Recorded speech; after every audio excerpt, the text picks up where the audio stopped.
விளங்கிக் கொள்வதற்காக அந்த வசனத்துக்கு முன்னே இருக்கும் சில வசனங்கள், அந்த வசனத்துக்கு பிறகு வருகின்ற சில வசனங்கள் என்று சில மேலதிகமான வசனங்களையும் நான் உங்களுக்கு விளக்கப்படுத்துவேன்.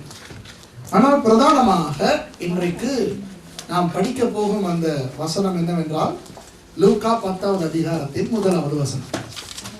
லூக்கா 10வது அதிகாரத்தின் 1வது வசனம். அதிலே நாம் நினைப்பதற்கும் விட அதிகமான விடயங்கள் இருக்கின்றன. ஆகவே அவற்றை நான் இன்றைக்கு உங்களுக்கு காண்பித்து கொடுக்க போகிறேன். லூக்கா 10வது அதிகாரம் 1வது வசனம். இவைகளுக்கு பின்பு கர்த்தர் வேறு 70 பேரை நியமித்து தாம் போகும் சகல பட்டணங்களுக்கும் இடங்களுக்கும் அவர்களை தமக்கு முன்னே 2 பேராக அனுப்பினார். இதுதான் அந்த வசனம். இப்போ நீங்கள் யோசித்தால் இந்த வசனம் தான் அப்படியே அப்பட்டமாக விளங்குகிறதே. இதிலே என்னத்தை இவன் காண்பிக்க போகிறான் என்று நான் நம்புகிறேன். கர்த்தர் எனக்கு காண்பித்த, எனக்கு கற்றுக் கொடுத்த சில விடயங்களை நான் உங்களோடு பகிர்ந்து கொள்ள போகிறேன். எனக்கும் எனது சபைக்கும் இந்த வசனம் எப்படி ஆசீர்வாதமாக அமைந்திருக்கிறதோ அதே போல உங்களுக்கும், உங்கள் சபைக்கும், உங்கள் ஊழியத்துக்கும், உங்கள் வாழ்க்கைக்கும் இந்த வசனம் ஆசீர்வாதமாக அமையும் என்று நான் நிச்சயமாக நம்புகிறேன். இவைகளுக்கு பின்பு கர்த்தர் வேற 70 பேரை நியமித்து தாம் போகும் சகல பட்டணங்களுக்கும் இடங்களுக்கும் அவர்களை தமக்கு முன்னே 2 பேராக அனுப்பினார். இதனை கடைசியில இருந்து வருவோம். இந்த வசனத்திலே கடைசியில இருந்து அவர் என்ன சொல்லுகிறார் என்பதனை பார்ப்போம். கடைசியில் என்ன தெரியுமா சொல்லுகிறார்? அனுப்பினார். சரியா? கடைசி என்ன? அனுப்பினார். இப்போ உங்களுக்கு தெரியும், நான் பிரசங்கிக்க வந்தால் கண்டிப்பாக ஏதாவது ஒரு கிரேக்க சொல்லை போடத்தான் செய்வேன். அனுப்புவதற்கு என்னத்துக்காக அனுப்பினார்? ஒரு கடமையோடு அனுப்புகிறார், அப்படிதானே? ஒரு பொறுப்போடு அனுப்புகிறார், சும்மா விரட்டவில்லை. இப்போ என்னிடத்தில் இப்பொழுது வர வேண்டாம், எனக்கு நேரம் இல்லை, போங்கள் போங்கள், அந்த அனுப்புதல் வேறு. ஞாபகம் இருக்கிறதா? 5000 ஆண்களுக்கும் அவர்களோடு வந்த மற்ற பெண்கள் பிள்ளைகளுக்கும் அவர் 5 அப்பங்களையும் 2 மீன்களையும் கொண்டு உணவு கொடுத்த பிறகு அவர்களையெல்லாம் அவர் அனுப்பினார். அந்த அனுப்பினார் வேறு, இந்த அனுப்பினார் வேறு. அந்த அனுப்பினார் சாப்பிட முடிஞ்சா பாய் பாய் போயிட்டு வாங்கோ. அதிலே போயிட்டு வாங்கோ என்று சொன்னாலும் இந்த தமிழர்களுடைய வழக்கத்தின்படி அர்த்தம் போயிட்டு வாங்கோ என்பதல்ல, போங்கோ என்பதுதான். சரிதானே? தமிழ்ல சில பேர் சொல்லுவாங்க, அப்ப வர்றேன் அப்படின்பாங்க. வர்றேன் இல்ல, போறேங்கிறதுதான் அப்படி சொல்றாங்க. அப்ப நம்ம சொல்லுவேன்னா போயிட்டு வாங்க. என்ன அர்த்தம்? போங்க, வராதீங்க. உண்மையா பொய்யா? சரிதானே? இப்போ இயேசு அந்த இடத்திலே அவர்களை அனுப்பினார், திரும்பி வருவதற்காக அல்ல. விஷயம் முடிந்தது, வந்தீர்களா, அற்புதம் பெற்றீர்களா, பிரசங்கம் கேட்டீர்களா, சாப்பிட்டீர்களா, இப்போ போங்கள், ஆளை விடுங்கள். அந்த அனுப்பினாருக்கு கிரேக்க பதம் வேறு. இந்த அனுப்பினார் என்ன தெரியுமா? போங்கள் என்று அனுப்பவில்லை, போய் நான் கொடுக்கும் பொறுப்பை செய்துவிட்டு வாருங்கள். இந்த அனுப்பினார் எதற்கு ஒப்பாக இருக்கிறது தெரியுமா? மத்தேயு 28ஆம் அதிகாரத்திலே 19வது வசனத்திலிருந்து எழுதிக் கொள்ளுங்கள், வாசிக்க தேவையில்லை, இதெல்லாம் மனப்பாடமாய் தெரிய வேண்டிய வசனங்கள். இயேசு சொல்லுகிறார் சீஷர்களை பார்த்து, நீங்கள் போய் சகல ஜாதிகளையும் சீஷராக்கி அப்படியே அவர்களோடு தாங்கி அங்கேயே இருந்து விடுங்கள். அப்படியா? அவர்களை பிதா, குமாரன், பரிசுத்த ஆவியின் நாமத்திலே அவர்களுக்கு ஞானஸ்நானம் கொடுத்து அவர்களுக்கு இல்ல சீஷராக்கிட்டு தான் ஞானஸ்நானம் கொடுத்துட்டு சீஷராக்குறது இல்ல, சீஷராக்கி ஞானஸ்நானம். அவருக்கு சீஷராக்கியாச்சான்னு பாருங்க முதல்ல ஞானஸ்நானம் கொடுக்கறதுக்கு முதல்ல. சரியா? நம்ம பிரதர் அவரை வம்புக்கு இழுப்பேன் நேரத்துல இருந்து. என்னைக்கு தெரிஞ்சதோ அவருக்கு ஞானஸ்நானம் இன்னும் இல்லைன்னு தண்ணியில அமுக்கி எடுக்கிற வரைக்கும் நான் அவரை அமுக்கிக்கிட்டே இருப்பேன். சரியா? அப்போ ஞானஸ்நானம் எடுத்து விட்டு சீஷனாக முடியாது.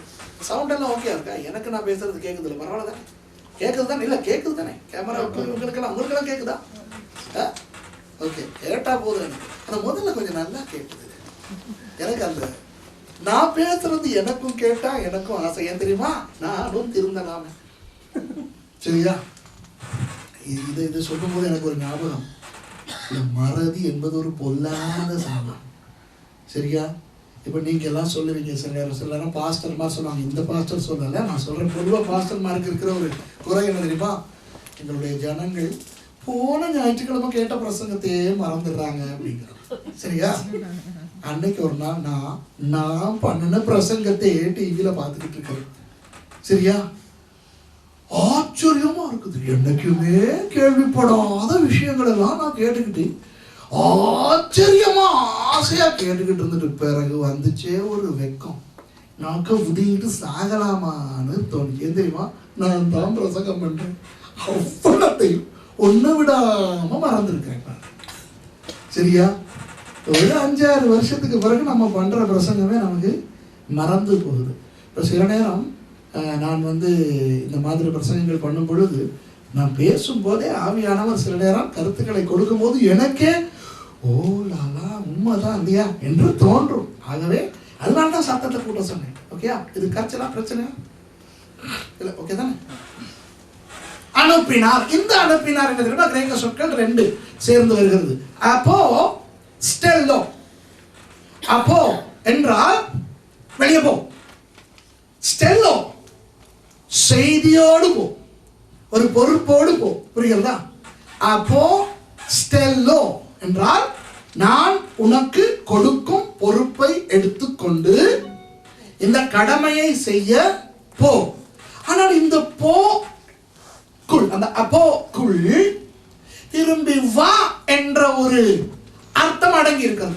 இந்த தமிழிலே நம்ம வர்றேன் என்று சொல்லும் போது போறேன் அப்படின்னு சொல்றது அடங்கி இருக்கிறது போல. சரியா? இந்த அப்போவிலே திரும்ப வர வேண்டும். எப்படி வர வேண்டும்? நான் என்ன நோக்கத்துக்காக உன்னை அனுப்புகிறேனோ அந்த நோக்கத்தை நிறைவேற்றிக் கொண்டு வர வேண்டும் என்ற அந்த கட்டளை அடங்கி இருக்கிறது.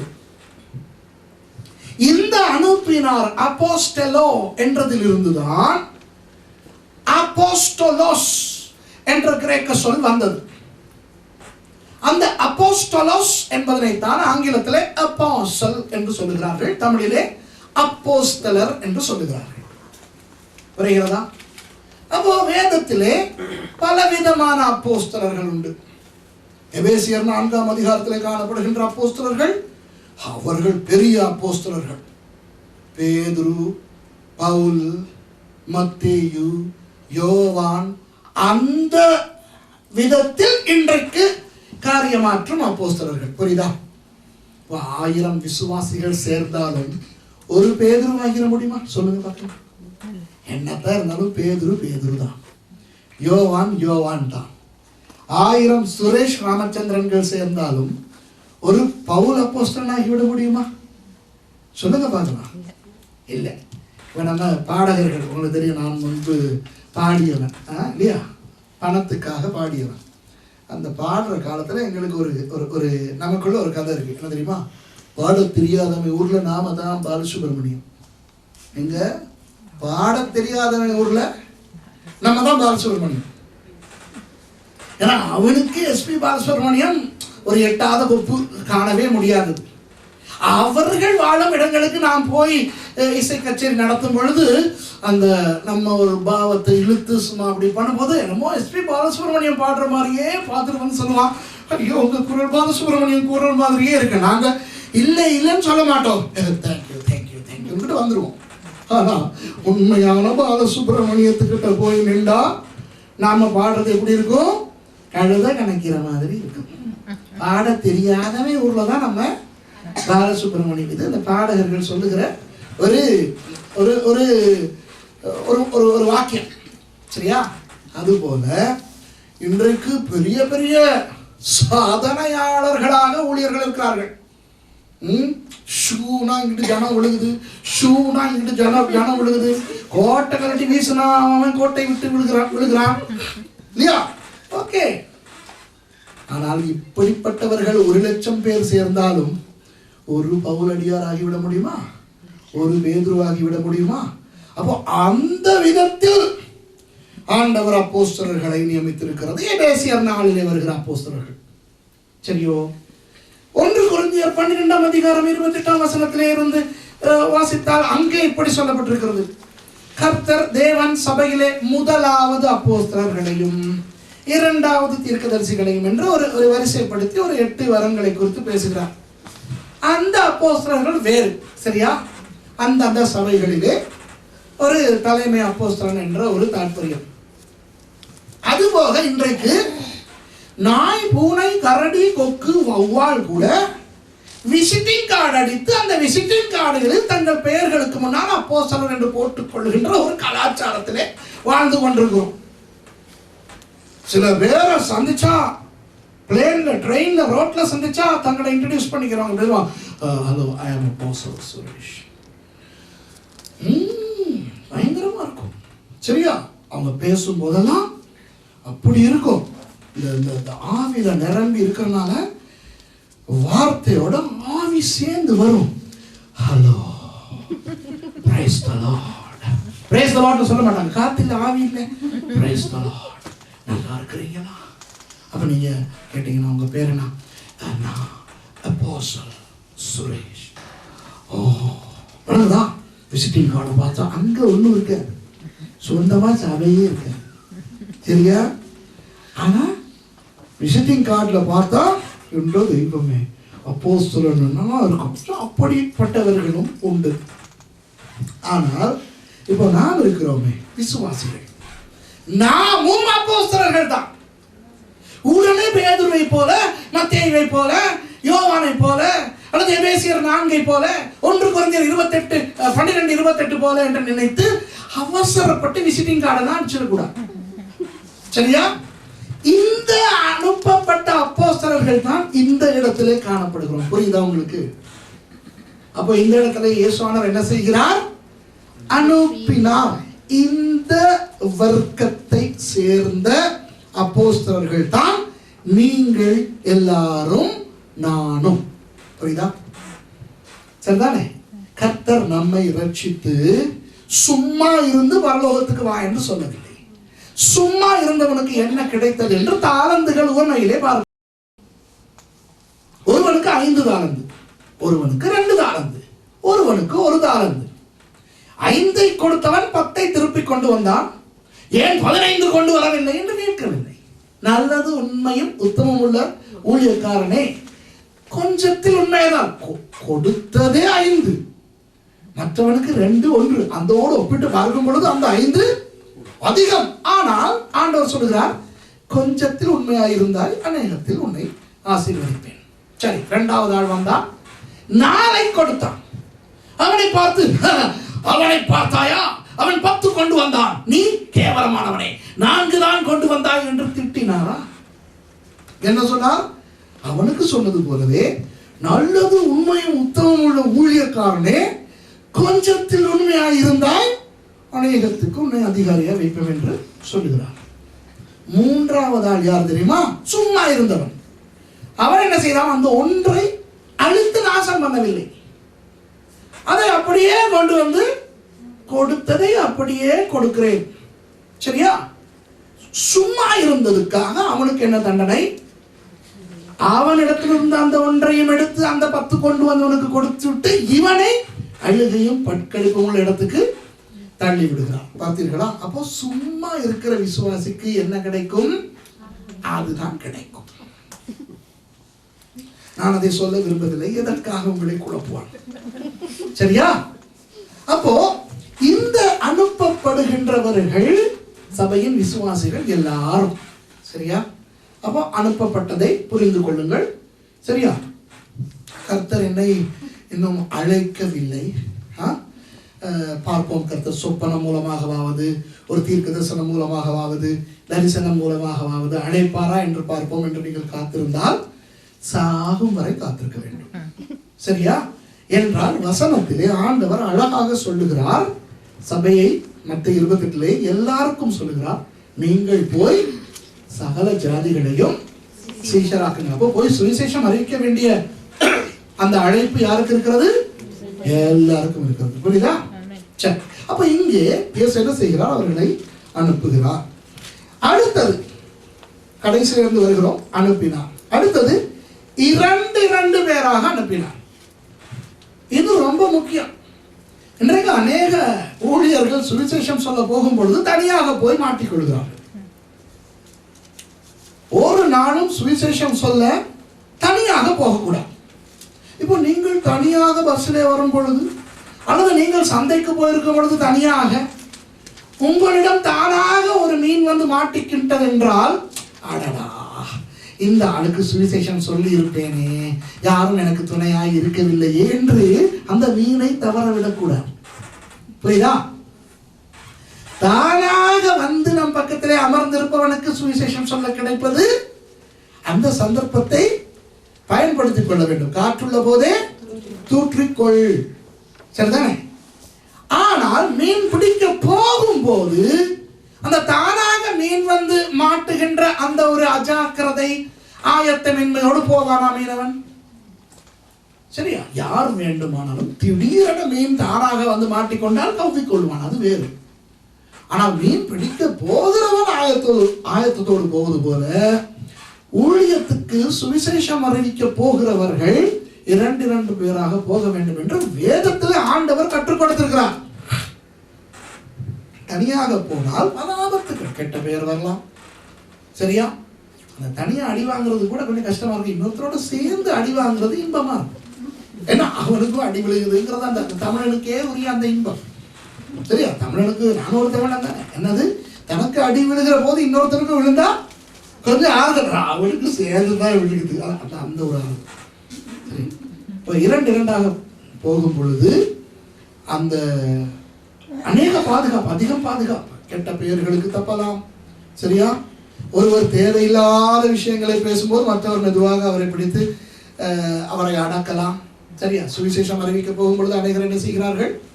சுவிசேஷத்தை அறிவிக்காமல் அவர்களுடைய மதத்தை திட்டிக் கொண்டிருக்கிறார்கள். அடிக்கடி நான் சொல்லுவேன், இன்றைக்கு சுவிசேஷம் அறிவிக்க போகிறவர்கள் மற்றவர்களுடைய மதங்களை பற்றி பேசிக் கொண்டிருப்பார்கள்.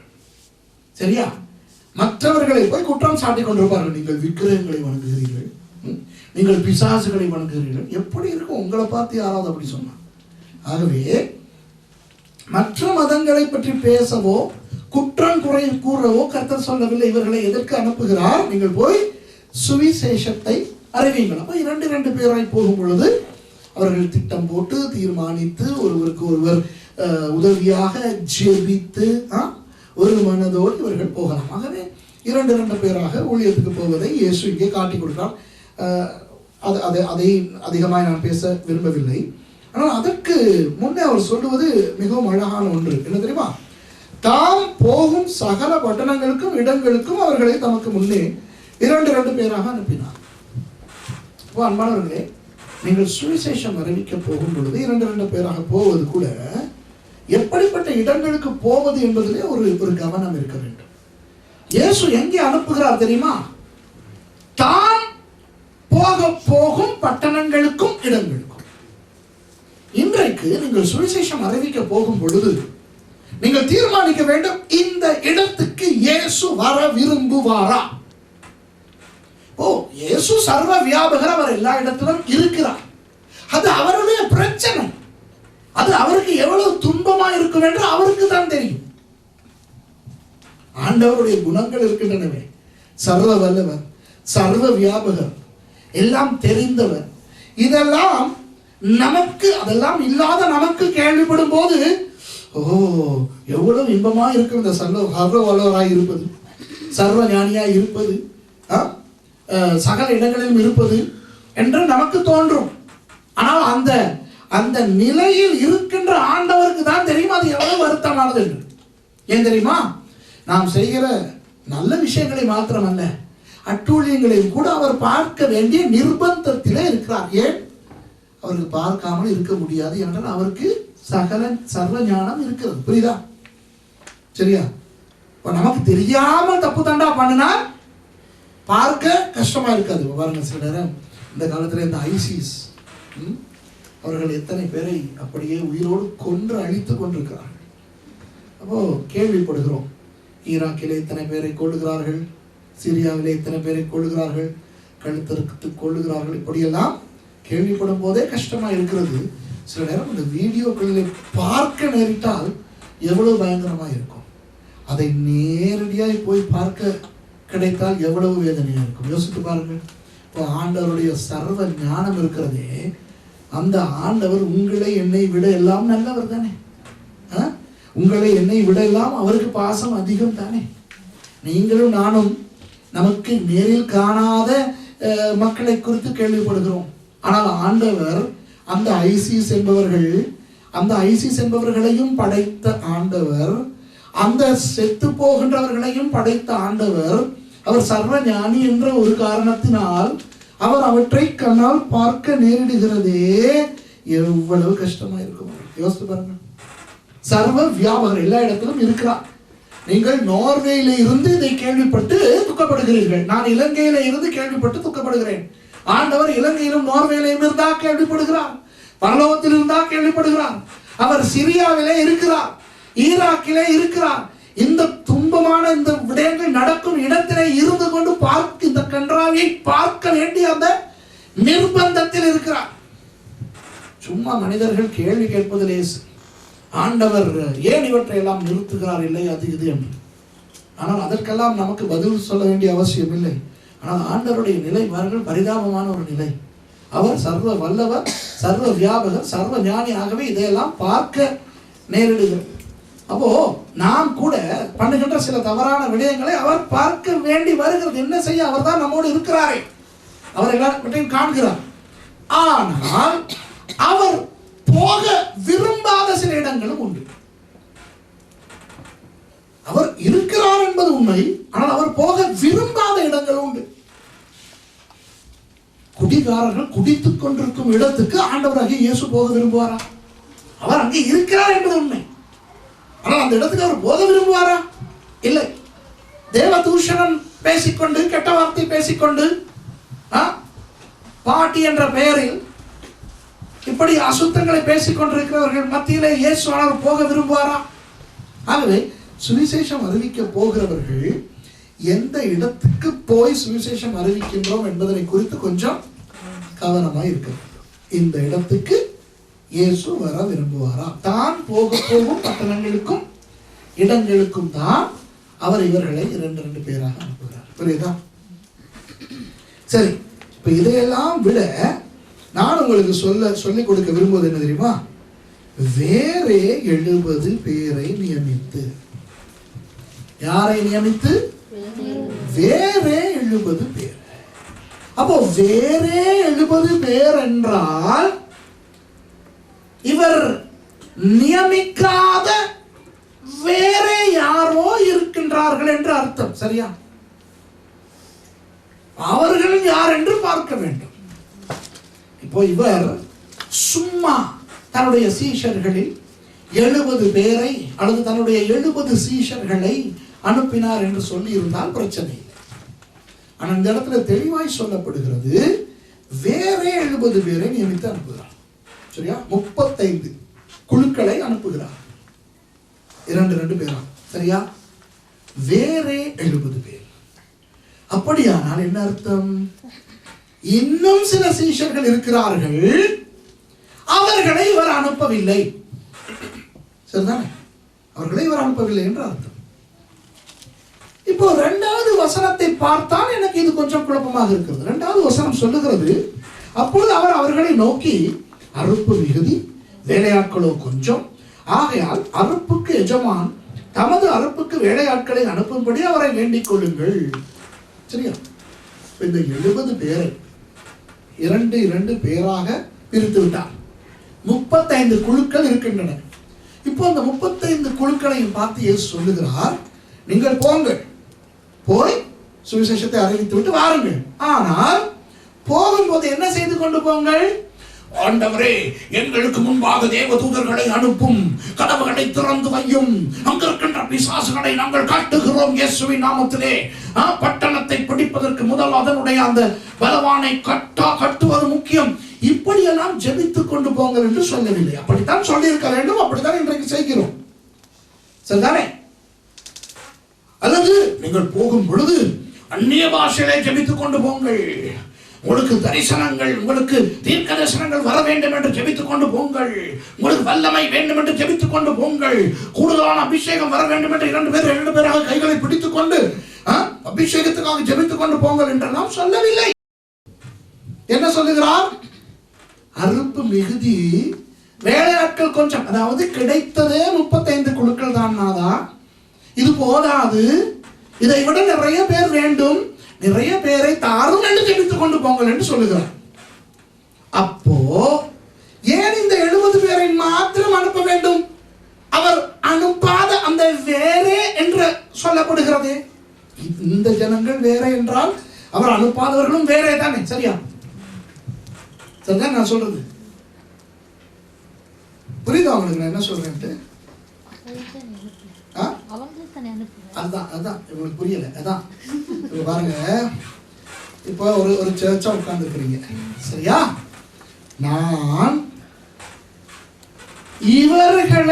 இவர்களிடம் கேட்காமல் வேறே 15 பேரிடம் எனக்கு தேநீர் தாருங்கள் என்று கேட்கிறேன். சரியா? இவரிடம் கேட்காமல் வேறே 15 பேரிடம் சுரேஷ் தேநீர் தாருங்களேன் யாராவது என்று கேட்கிறான். சரியா? அப்போ வேறே 15 பேரிடம் கேட்கிறான் என்றால் என்ன அர்த்தம்? வேறே சிலரிடம் கேட்கவில்லை என்று அர்த்தம். புரியுதா? இல்லை என்றால் எனக்கு தேநீர் யாராவது தாருங்களேன் என்று கேட்டிருப்பான் சுரேஷ். சரியா? சபையிலே சுரேஷ் என்ன கேட்கிறான்? வேறே 15 பேரை பார்த்து, சபைக்குள்ளே இருக்கும் வேறே 15 பேரை பார்த்து சுரேஷ் கேட்கிறான், யாராவது எனக்கு ஒரு தேநீர் தாருங்களேன் என்று. என்ன அர்த்தம்? வேறே சிலரும் சபையிலே உண்டு என்று அர்த்தம். அவர்களிடம் சுரேஷ் கேட்கவில்லை என்று அர்த்தம். அப்போ இயேசு வேறே 70 பேரை அனுப்பினார் என்றால் என்ன அர்த்தம்? இந்த 70 பேர் தவிர வேறே சிலரும் இருந்திருக்கிறார்கள், அவர்களை அனுப்பவில்லை என்று அர்த்தம். புரியுதா? இப்ப என்னுடைய பிரச்சனை என்னவென்றால், இந்த அனுப்பின 70 பேரிடம் சொல்லும் போது அறுப்பு மிகுதியடா, வேலையாட்கள் குறைவடா, ஆகவே போகும்போது அபிஷேகத்துக்கு ஜெபிக்காமல், தேவதூதர்களை அனுப்பி வழியை ஆயத்தம் பண்ண ஜெபிக்காமல், பிசாசுகளை கட்டி ஜெபிக்காமல், இன்னும் வேலைக்காரர்கள் வேண்டும் ஐயா என்று ஜெபி என்று சொல்லுகிற இயேசு, சரியா? ஏன் அந்த வேறே, அவர் அனுப்பாத அந்த வேறே ஒரு கூட்டம் இருக்கிறதே, அவர்களையும் அனுப்பியிருக்கலாமே என்று நான் வாதாடுகிறேன். இது நியாயம் தானே? நியாயமா இல்லையா? இப்ப விளங்குதா சிஸ்டர்? புரியுதா? இன்றைக்கு நான் உங்களுக்கு கற்றுத்தர போகிறேன் அந்த அனுப்பாத அந்த வேறே ஆட்கள் யாரு. சரியா? ஒரு வேளை நாம் அந்த குழுவிலே இருந்தால் இந்த குழுவிலே நாம் இருக்க மாட்டோம். எந்த குழுவிலே இருக்க வேண்டும்? அனுப்பப்படுகின்ற அந்த குழுவிலே இருக்க வேண்டும். புரியுதா? அப்போ அறுப்பு மிகுதி, வேலையாட்கள் குறைவு, அறுப்புக்கு எஜமான் அதிகமான வேலையாட்களை அனுப்பும்படி வேண்டிக் கொள்ளுங்கள் என்று இயேசு அவர்களுக்கு சொன்னதில் இருந்து இயேசுவுக்கு இன்னும் எத்தனையோ ஆட்கள் தேவை என்று தெரிகிறது. அவருடைய அந்த ஜெப தேவைக்கு பதில்கள் தான் நீங்கள். ஆமென். அவர் 2000 வருடங்களாக இந்த ஜெப தேவையிலே தான் அவர் அவதிப்பட்டுக் கொண்டிருக்கிறார். இந்த ஜெப தேவை இன்னும் ஒழுங்காக சந்திக்கப்படவில்லை.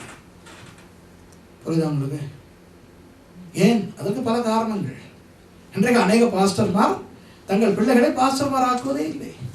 பாஸ்டர்மார் தங்கள் பிள்ளைகளை டாக்டர்மார் ஆக்கி கொண்டிருக்கும் பொழுது, லாயர்மார் ஆக்கி கொண்டிருக்கும் பொழுது, என்ஜினியர்மார் ஆக்கி கொண்டிருக்கும் பொழுது, அறுப்புக்கு எஜமானுக்கு வேலையாட்கள் இல்லாமல் போவதொன்றும் ஆச்சரியம் அல்ல. சரியா?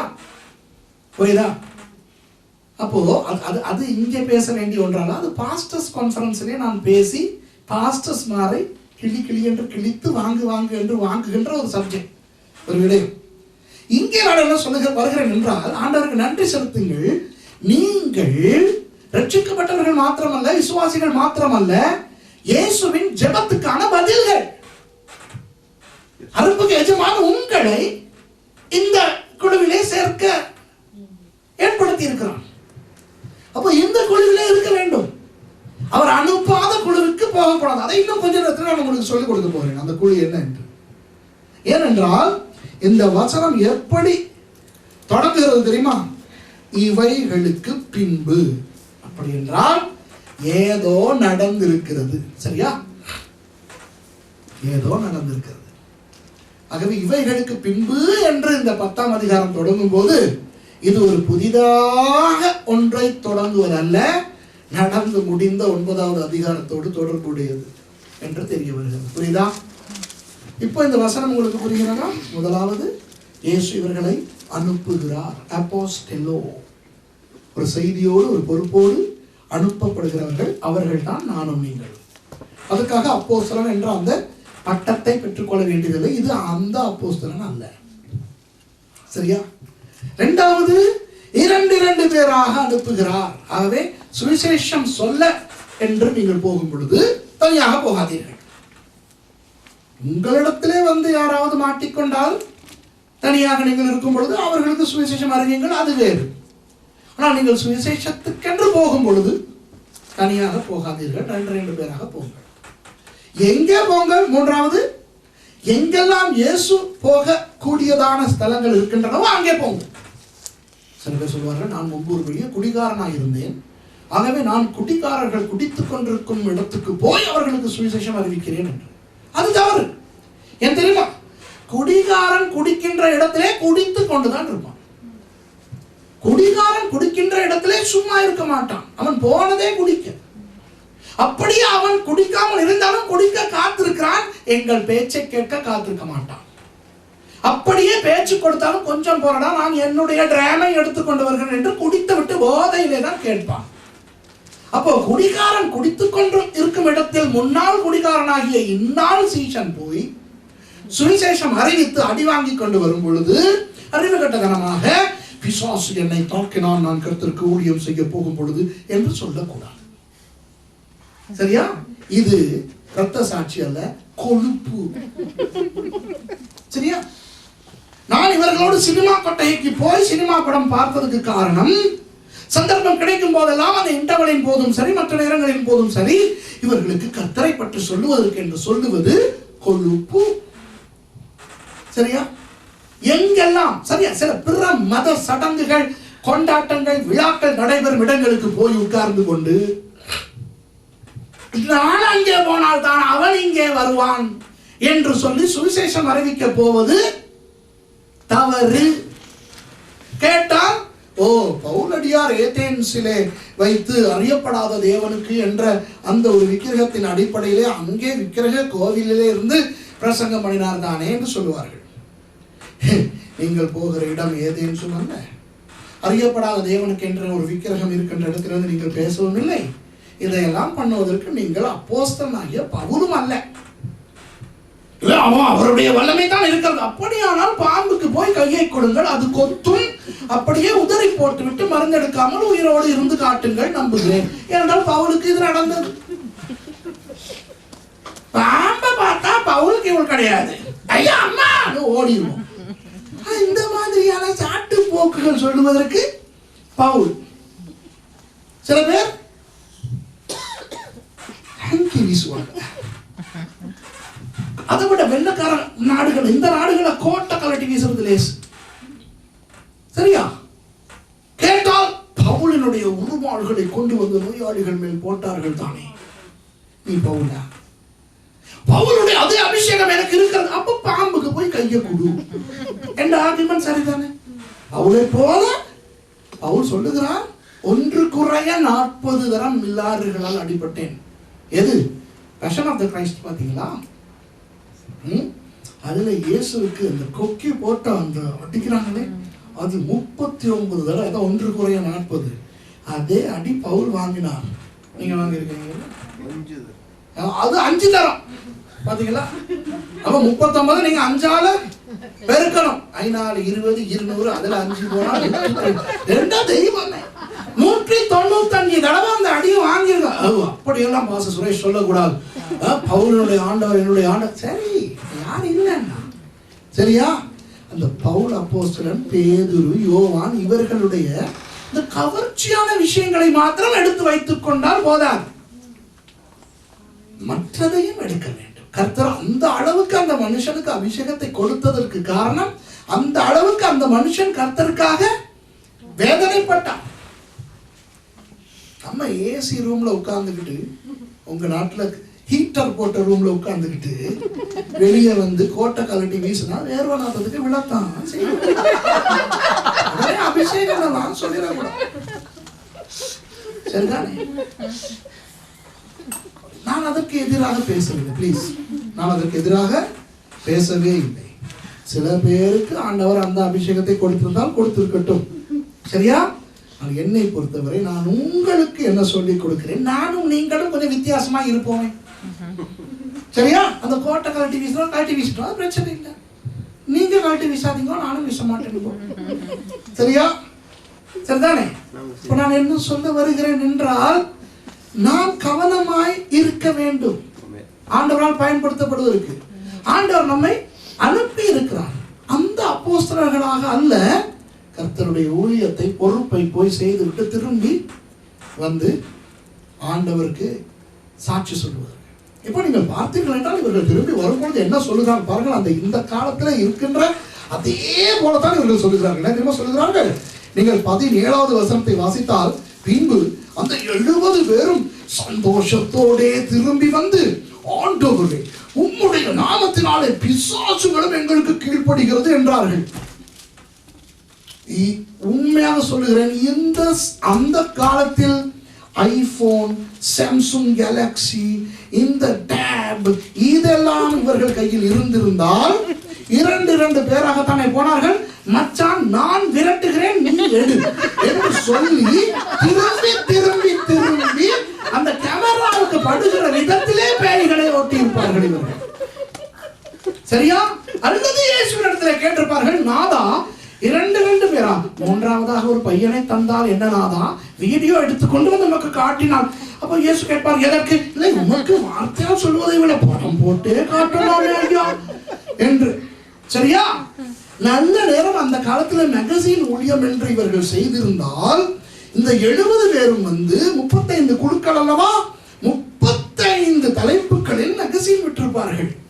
இயேசு நிற்கிறார், இயேசு நடக்கிறார், இயேசு யோசிக்கிறார், இயேசு குந்துகிறார் என்ற பெயர்களில் 35 பேர்களில் மேகசின் அடித்து, நடுப்பக்கத்தில் விழுந்த கூட்டத்தின் ஒரு பகுதி, பேய் ஓடின கூட்டத்தின் ஒரு பகுதி என்று போட்டு, இந்த 35 குழுக்களும் ஒரு குரூப்பை ஃபேஸ்புக்கில் உண்டு பண்ணி, அந்த ஃபேஸ்புக்கில் எல்லாம் இந்த வீடியோஸை போட்டு யூடியூபோடு லிங்க் பண்ணி, வைபர் மூலமும் ஸ்கைப் வாட்ஸ்அப் மூலமும் எல்லாவற்றின் மூலமும் இவர்கள் பெரிய ஒரு கலேபரமே உண்டு பண்ணியிருப்பார்கள். இன்றைக்கு அதுதான் நடந்து கொண்டிருக்கிறது. அதெல்லாம் இல்லாதபடியினால் சந்தோஷத்தோட திரும்பி வந்து இயேசுவுக்கு தான் சொல்ல வேண்டி வந்தது. சொன்னால் என்ன என்ன நினைத்தார்கள்? இயேசு அவர்களை பார்த்து, வாவ், நல்லது, உண்மையும் உத்தமமும் உள்ள ஊழியக்காரன். இதுதானே அவர் சொல்லி கொடுத்திருக்காரு. முந்தி 5 10 ஆக்கிட்டு வா, 2 4 ஆக்கிட்டு வா, என்ன சொல்லுவாரு? நல்லது, உண்மையும் உத்தமமும் உள்ள ஊழியக்காரன். இதை நினைத்து சொன்னார்களோ என்னவோ, வாங்கி கட்டிக்கொண்டார்கள். இயேசு என்ன தெரியுமா சொல்லுகிறார்? 18வது வசனத்திலே, அவர்களை அவர் நோக்கி, சாத்தான் மின்னலை போல வானத்திலிருந்து விழுகிறதை நான் கண்டேன். அதாவது இயேசு சொல்லுகிறார், டேய், சும்மா அந்த குட்டி பிசாசு ஓடுறது தானடி, நீங்க பார்த்துட்டு வந்து பேசுறீங்க, உண்மைதானே? இவங்க விரட்டினா என்ன பேய் ஓடும்? நாரி பிசாசு, அந்த பிசாசு, இந்த பேய், அந்த மாதிரி இந்த சில்லறத்தனமான பேய் தான் ஓடி இருக்கும் இல்லையா? ஆமாவா இல்லையா? நானும் பயங்கரமா பேய் விரட்டி இருக்கேன். சரியா? இயேசு சொல்லுகிறார், சாத்தான் இருக்கான ஆகப்பெரியான், அவனே மின்னலை போல விழுகிறதை நான் கண்டிருக்கிறேன். நானே மேகசின்ல போடல, என்ன அடி வந்து இயேசு அதான் சொல்றார்.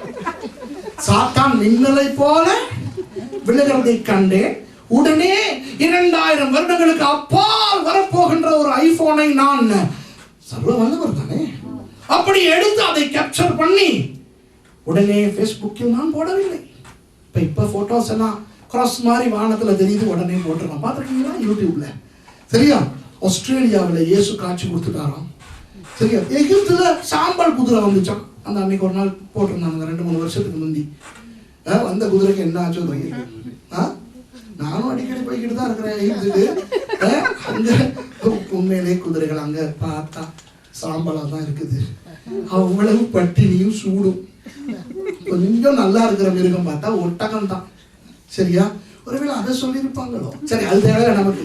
அப்போ இயேசு சாத்தான் மின்னலை போல விழுகிறதையே நான் கண்டேன், நானே அலட்டிக் கொள்ளாமல் இருக்கும் பொழுது இந்த குட்டி பிசாசுகளை துரத்தி விட்டு நீங்கள் என்ன சொல்லுகிறீர்கள்? அடுத்த வசனத்தை, இதோ சர்ப்பங்களையும் தேள்களையும் மிதிக்கவும் சத்ருவினுடைய சகல வல்லமையும் மேற்கொள்ளவும் உங்களுக்கு அதிகாரம் கொடுக்கிறேன், ஒன்றும் உங்களை சேதப்படுத்தாது. அடுத்த சொல்லிதான் இன்ட்ரெஸ்டிங். ஆகிலும் எல்லாம் கொடுக்கிறேன்டி, ஆகிலும் ஆவிகள் உங்களுக்கு கீழ்ப்படுகிறதற்காக நீங்கள் சந்தோஷப்படாமல் உங்கள் நாமங்கள் பரலோகத்தில் எழுதி இருக்கிறதற்காக சந்தோஷப்படுங்கள் என்றார். இன்றைக்கு அநேகருக்கு எது சந்தோஷம் தெரியுமா? எனக்கு தீர்க்க தரிசன வரம் இருக்கிறது, எனக்கு தரிசனம் பார்க்கிற வரம் இருக்கிறது, கர்த்தர் என்னோடு சொப்பனங்களின் மூலம் பேசுகிறார், நான் கை வைத்தால் ஜனங்கள் சொஸ்தம் அடைகிறார்கள், நான் போய் வந்தால் நிறைய பேர் ரட்சிக்கப்படுகிறார்கள். இயேசு சொல்லுகிறார், இவற்றை நிமித்தம் சந்தோஷப்பட வேண்டாம். எதற்காக சந்தோஷப்படுங்கள்? உங்கள் பெயர்கள் பரலோகத்திலே எழுதப்பட்டிருக்கு. ஏன் தெரியுமா? இவர் ஒரு விஷயத்தை ஞாபகப்படுத்துகிறார். மத்தேயு 7ஆம் அதிகாரத்தில் இவர் சொன்ன ஒரு விஷயம் என்ன தெரியுமா? அவர் பிரித்து சில பேரை அனுப்பிவிடும் போது அவர்கள் சொல்லுவார்களாம், ஐயோ இயேசுவே, எங்களுக்கு தெரியவில்லையா? உம்முடைய நாமத்திலே தீர்க்கதரிசனம் உரைத்தோம், உம்முடைய நாமத்திலே பிசாசுகளை துரத்தினோம். இயேசு என்ன சொல்கிறார் அவர்களை பார்த்து? உங்களை என்றைக்குமே அறியேன். இப்ப பாருங்க, நாம ஒருத்தர் பேசும்போது கதை விடலாம். சரியா? இப்ப பிரதர் சூரியையும் என்னையும் உதாரணத்துக்கு எடுத்துக்கொள்வோம். இப்ப பிரதர் சூரி இல்லாத இடத்திலே நான் உங்களுக்கு ஒரு கதை விடலாம். என்ன கதை? இப்ப இஸ்ரவேலுக்கு வந்தீங்க தானே? இஸ்ரவேலில் வச்சு, இப்ப பிரதர் சூரி இங்க இல்லையா, நான் சொல்றேன் உங்களுக்கு. இஸ்ரவேலில் வச்சு எருசலேம்ல 17 பிசாசு பிடிச்ச ஒரு பொம்பளை வந்தா. நான் இங்கிருந்தே அடையாளம் கண்டு அவளை பயங்கரமா சபிச்சேன், பிசாசு ஒவ்வொன்றா விரட்டினேன். அப்புறம் தான் பார்த்தேன், அந்த சூரி சொன்னார், மாஸ்டர் சுரேஷ், இவ்வளவு வல்லமை உங்களுக்கு இருக்கா? எனக்கு ஒரு 1000 யூரோ தேவைப்படுது. உடனே பிரதர் சூரியனுடைய தலையில கை வச்சு பெற்றுக்கொள் அப்படின்னு அப்படியே 2500 யூரோ தாள் அவருடைய பாக்கெட்ல வந்து இறங்கியது. இப்படி நான் உங்களுக்கு சொன்னா நீங்க உங்களை பார்த்தா கேனையங்க மாதிரி இல்ல, நான் கேட்கிறவன் கேனையனா இருந்தா எரும மாடி ஏரோப்ளேன் ஓட்டுற காலம் இது. சரியா? இப்பெல்லாம் அவன் பரலோகத்துக்கு போய் பிதாவே இப்படி கூப்பிடுற மாதிரி எல்லாம் பண்றானுங்க. சரியா? பிதா யாரு? பிதா. இயேசு கூப்பிட்டது போக இப்ப பிதா இப்படி கூப்பிடுறாராம், பீட்டா கேசட்டெல்லாம் இப்படி பாக்குறாராம். இதெல்லாம் பேசினா நமக்கு கோபம் தான் வரும். இப்ப உங்களுக்கு நான் சொல்லலாம், ஒரு வேளை நம்பினாலும் நம்பலாம். சரியா? நீங்கள் நம்புகிறீர்களோ இல்லையோ உங்களுக்கு சொல்லலாம். ஆனா நான் பிரதர் சூரியை பார்த்து சொல்ல முடியுமா? பிரதர் எருசலேம்ல வச்சு நான் 17 பேய் விரட்டினேனே, நீங்க பார்த்துக்கிட்டு இருந்தீங்கன்னா அவரை பார்த்து சொல்ல முடியுமா? ஏன்னா அப்படி ஒரு சம்பவமே நடக்கலையே. பிரதர் உங்களுக்கு நான் கை வச்சு ஜெபிக்கும் போது 2500 யூரோ தாள் உங்க பாக்கெட்ல வந்ததுன்னு அவருக்கு சொல்ல முடியுமா? ஏன்? அது நடக்கவில்லை. அவரை பார்த்து அவரை குறித்து நான் ஒரு போய் சொல்ல முடியாது, மற்றவர்களுக்கு சொல்லலாம். இப்ப மத்தேயு 7ஆம் அதிகாரத்து ஜனங்கள் மற்றவர்களிடம் சொல்லவில்லை, நாங்கள் பிசாசுகளை துரத்தினோம், தீர்க்கதரிசனம் உரைத்தோம் என்று இயேசுவையே பார்த்து சொல்லுகிறார்கள். ஏன்? உண்மையாக நடந்தபடியினால். நல்லதுதா? உண்மையாக அவர்கள் பிசாசு துரத்தி இருக்கிறார்கள், உண்மையாக தீர்க்கதரிசனம் உரைத்திருக்கிறார்கள், அதனால் தான் சொல்லுகிறார்கள். ஆனால் இயேசு என்ன சொல்லுகிறார்? அப்படி ஒன்று நடக்கவில்லை என்று சொல்லவில்லை. ஏன் சொல்லவில்லை? நடந்தது. ஆனால் அவர் என்ன சொல்லுகிறார்? உங்களை நான் அறியேன். அதைத்தான் இந்த இடத்துல அவர் சுட்டி காட்டுகிறார். ஆவிகள் உங்களுக்கு கீழ்ப்படுகின்றன என்று பீற்றிக் கொள்ளாதீர்கள், அதை குறித்து சந்தோஷம் கூட பட வேண்டாம். உங்கள் பெயர்கள் பரலோகத்திலே எழுதி இருக்கிறதை குறித்து சந்தோஷப்படுங்கள். ஆகவே இந்த 2 பேராக அனுப்புகிறார் அல்லவா? உங்களுக்கும் சில வரங்களை கர்த்தர் கொடுத்திருக்கிறார் அல்லவா? உங்களில் சில பேருக்கு பிரசங்கம் பண்ணுகின்ற வரம், உங்களில் சில பேருக்கு பாடுகிற வரம், உங்களில் சில பேருக்கு நன்றாக ஆராதனை நடத்துகிற வரம், உங்களில் சில பேருக்கு நல்ல ஆத்தும ஆதாய வரம். என்னென்ன வரங்கள், என்னென்ன அழைப்புகள் உங்களுக்கு கர்த்தர் கொடுத்திருக்கிறாரோ உங்களுக்கு தான் தெரியும். அதை குறித்து சந்தோஷப்பட வேண்டாமா? உங்களுடைய நாமங்கள் பரலோகத்திலே எழுதி இருக்கிறதற்காக சந்தோஷப்படுங்க. அதைத்தான் இங்கே அவர் சொல்லிக் கொடுக்கிறார். சரி, இப்போ இந்த இவைகளுக்கு பின்பு என்று அவர் சொல்கிறார் அல்லவா, அதைத்தான் நான் உங்களுக்கு காண்பிக்க விரும்புகிறேன். நான் உங்களுக்கு இந்த வேறே 70 பேர் என்ற அந்த அம்சத்தில் இந்த 70 பேர் அல்லாத அந்த வேறே என்று சொல்லுகின்ற ஜனங்கள் இருக்கிறார்களே, அவர் அனுப்பாதவர்கள், அவர்கள் யார் என்று உங்களுக்கு நான் காட்டி கொடுக்க போகிறேன். ஒருவேளை அவர்களை போல இந்த இடத்துல யாராவது இருந்தால் தயவு செய்து வெளியே சொல்ல வேண்டாம், அவமானம். உள்ளேயே ஆண்டவரிடத்துல மனம் திரும்பி அந்த குரூப்பில் இருந்து இந்த குரூப்புக்கு தாவி விடுவோம். சரியா? அந்த குழுவிலிருந்து இந்த வேறே 70 பேர் என்ற குழுவுக்கு தாண்டி விடுவோம். சரியா? என்றால் இருக்கலாம், இல்லாமலும் இருக்கலாம். இல்லாமல் இருந்தால் பிரைஸ் தரோம். இப்போ உங்களுக்கு நான் ஒன்றை சொல்லுகிறேன், தயவு செய்து நான் உங்களுக்கு 3 குழுக்களை பற்றி சொல்லிக் கொடுக்க போகிறேன். இந்த 3 குழுக்களை பற்றி நான் ஒவ்வொன்றாக சொல்லும் போது நீங்கள் உடனே இது அவருக்கு தான் என்று அப்படியே திரும்பி அவர் கேட்கிறாரா, அவர் என்ன ரியாக்ஷன் கொடுக்க, இதெல்லாம் பார்க்க உங்களுக்கா ஆம் என்றால் அதை விட்டு தாவி வாருங்கள் இந்த வேற 70 பேருக்கு. இல்லையா, பிரைஸ் தி லார்ட், அந்த குழுவுக்கு நான் விழுந்து விடாதபடி என்னை காத்துக்கொள்ளும் நாதா என்று இன்றைக்கு தீர்மானம் எடுத்துக்கொள்ளுங்கள். யாரும் நினைக்க வேண்டாம், அவர் வரவில்லையே, அவர் வந்திருக்க வேண்டும் நினைக்க கூடாது. எப்படியாவது இந்த வீடியோவை அந்த ஆளை பார்க்க வைக்க வேண்டும். ஆவியானவர் தான் கண்டித்து உணர்த்துகிறவர். அவருடைய ஊழியத்தை நீங்கள் யாரும் செய்ய போக வேண்டாம். சரியா? நானும் சரி, நீங்களும் சரி, பார்ப்போம். இந்த சொல்ல போகின்ற அந்த 3 குழுக்களில் எதிலாவது நாம் இருக்கிறோமா? இருந்தால் அதை விட்டு வெளியே வா. பப்ளிக்கா இல்லை, ரகசியம். சரியா? நம்மால் அதையும் வச்சுக்கிட்டு அறுத்துக்கிட்டே இருப்பான். எவ்வளவு காலம் முதலே இருக்கிறீங்க அப்படின்னு கேட்டுட்டு இருப்பான். நம்ம தெரியுதானே? சரி, இப்போ 9வது அதிகாரத்திலே இந்த முதல் குழு எங்கே இருக்கிறது என்றால் 57ஆம் 58ஆம் வசனங்களிலே இந்த முதல் குழு 57வது வசனம் இப்படி சொல்லுகிறது. அவர்கள் வழியிலே போகையில் ஒருவன் அவரை நோக்கி, ஆண்டவரே, நீர் எங்கே போனாலும் உம்மை பின்பற்றி வருவேன் என்றான். சூப்பர் இல்லையா? இப்போ 10ஆம் அதிகாரம் 2வது வசனம் என்ன சொல்லுகிறது? இயேசு என்ன சொல்லுகிறார்? அந்த 70 பேரை அனுப்பும் போது அறுப்பு மிகுதி, வேலையாட்களோ குறைவு. அப்ப இங்கே 9ஆம் அதிகாரம் 57ஆம் வசனத்திலே ஒரு மீன் தானாக வந்து வலையிலே விழ பார்க்கிறது. ஒருவன் தானாக வந்து கேட்கிறான், ஆண்டவரே, சும்மா அல்ல, நீர் எங்கே போனாலும் நான் உண்மை பின்பற்றி வரப்போறேன். உடனே இயேசு என்ன செய்திருக்க வேண்டும்?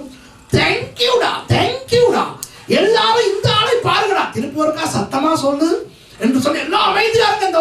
இந்த ஆள் என்னமோ சொல்றார், திரும்ப சத்தமாய் சொல்லு அப்படி சொல்ல வைத்து மைக்க கொண்டு போய் கிட்ட கொடுத்து, முன்னால வாங்க, எல்லாரும் அமைதியா இருந்து பாருங்க, இங்க சொல்லுங்க தம்பி, நீங்களா சொன்னீங்க, நான் உங்களுக்கு சொல்லி கொடுத்தேனா? இல்ல. பேதுரு வந்து சொல்லி கொடுத்தாரா? இல்ல. யோவான் சொல்ல சொன்னாரா? இல்ல. அப்ப நீங்களா என்ன சொல்றீங்க? ஆண்டவரே, நீ எங்கே போனாலும் நான் பின்பற்றி வருவேன். இப்படியெல்லாம் மைக்ல சொல்ல வைக்கல. என்ன தெரியுமா சொல்றாரு? 58வது வசனத்தை பாருங்கள், குழப்பமா இருக்கிறது. அதற்கு இயேசு, நரிகளுக்கு குழிகளும் ஆகாயத்து பறவைகளுக்கு கூடுகளும் உண்டு, மனுஷகுமாரனுக்கோ தலை சாய்க்க இடமில்லை என்றான். அவனா வாரேங்கிறான், ஒரே வெட்டு. இப்ப அந்த இடத்துல நான் இருந்திருந்தேன்னா இயேசு பக்கத்துல நரிகளுக்கு குழிகளும் அப்படின்னு சொல்லும்போது நான் சொல்லிப்பேன், ஆண்டவரே, நரியெல்லாம் இங்க இருக்கிறேன், ஏன் நரிய பத்தி பேசுவானே? ஒருத்தன் அழகா வந்து வர்றேங்கிறான், வான்னு கூப்பிட வேண்டியதுதான். பாதி வழி வரும்போது அவனுக்கு முடியலைன்னா அவனை கலட்டிடலாம், அது வேற. இப்பத்தான் ஒப்பு கொடுக்குறான், இப்பவே வெட்டுறீங்களே நாதா நான் சொல்லியிருப்பேன். இதனாலதான் என்னைய பக்கத்துல வச்சுக்கிறேன்.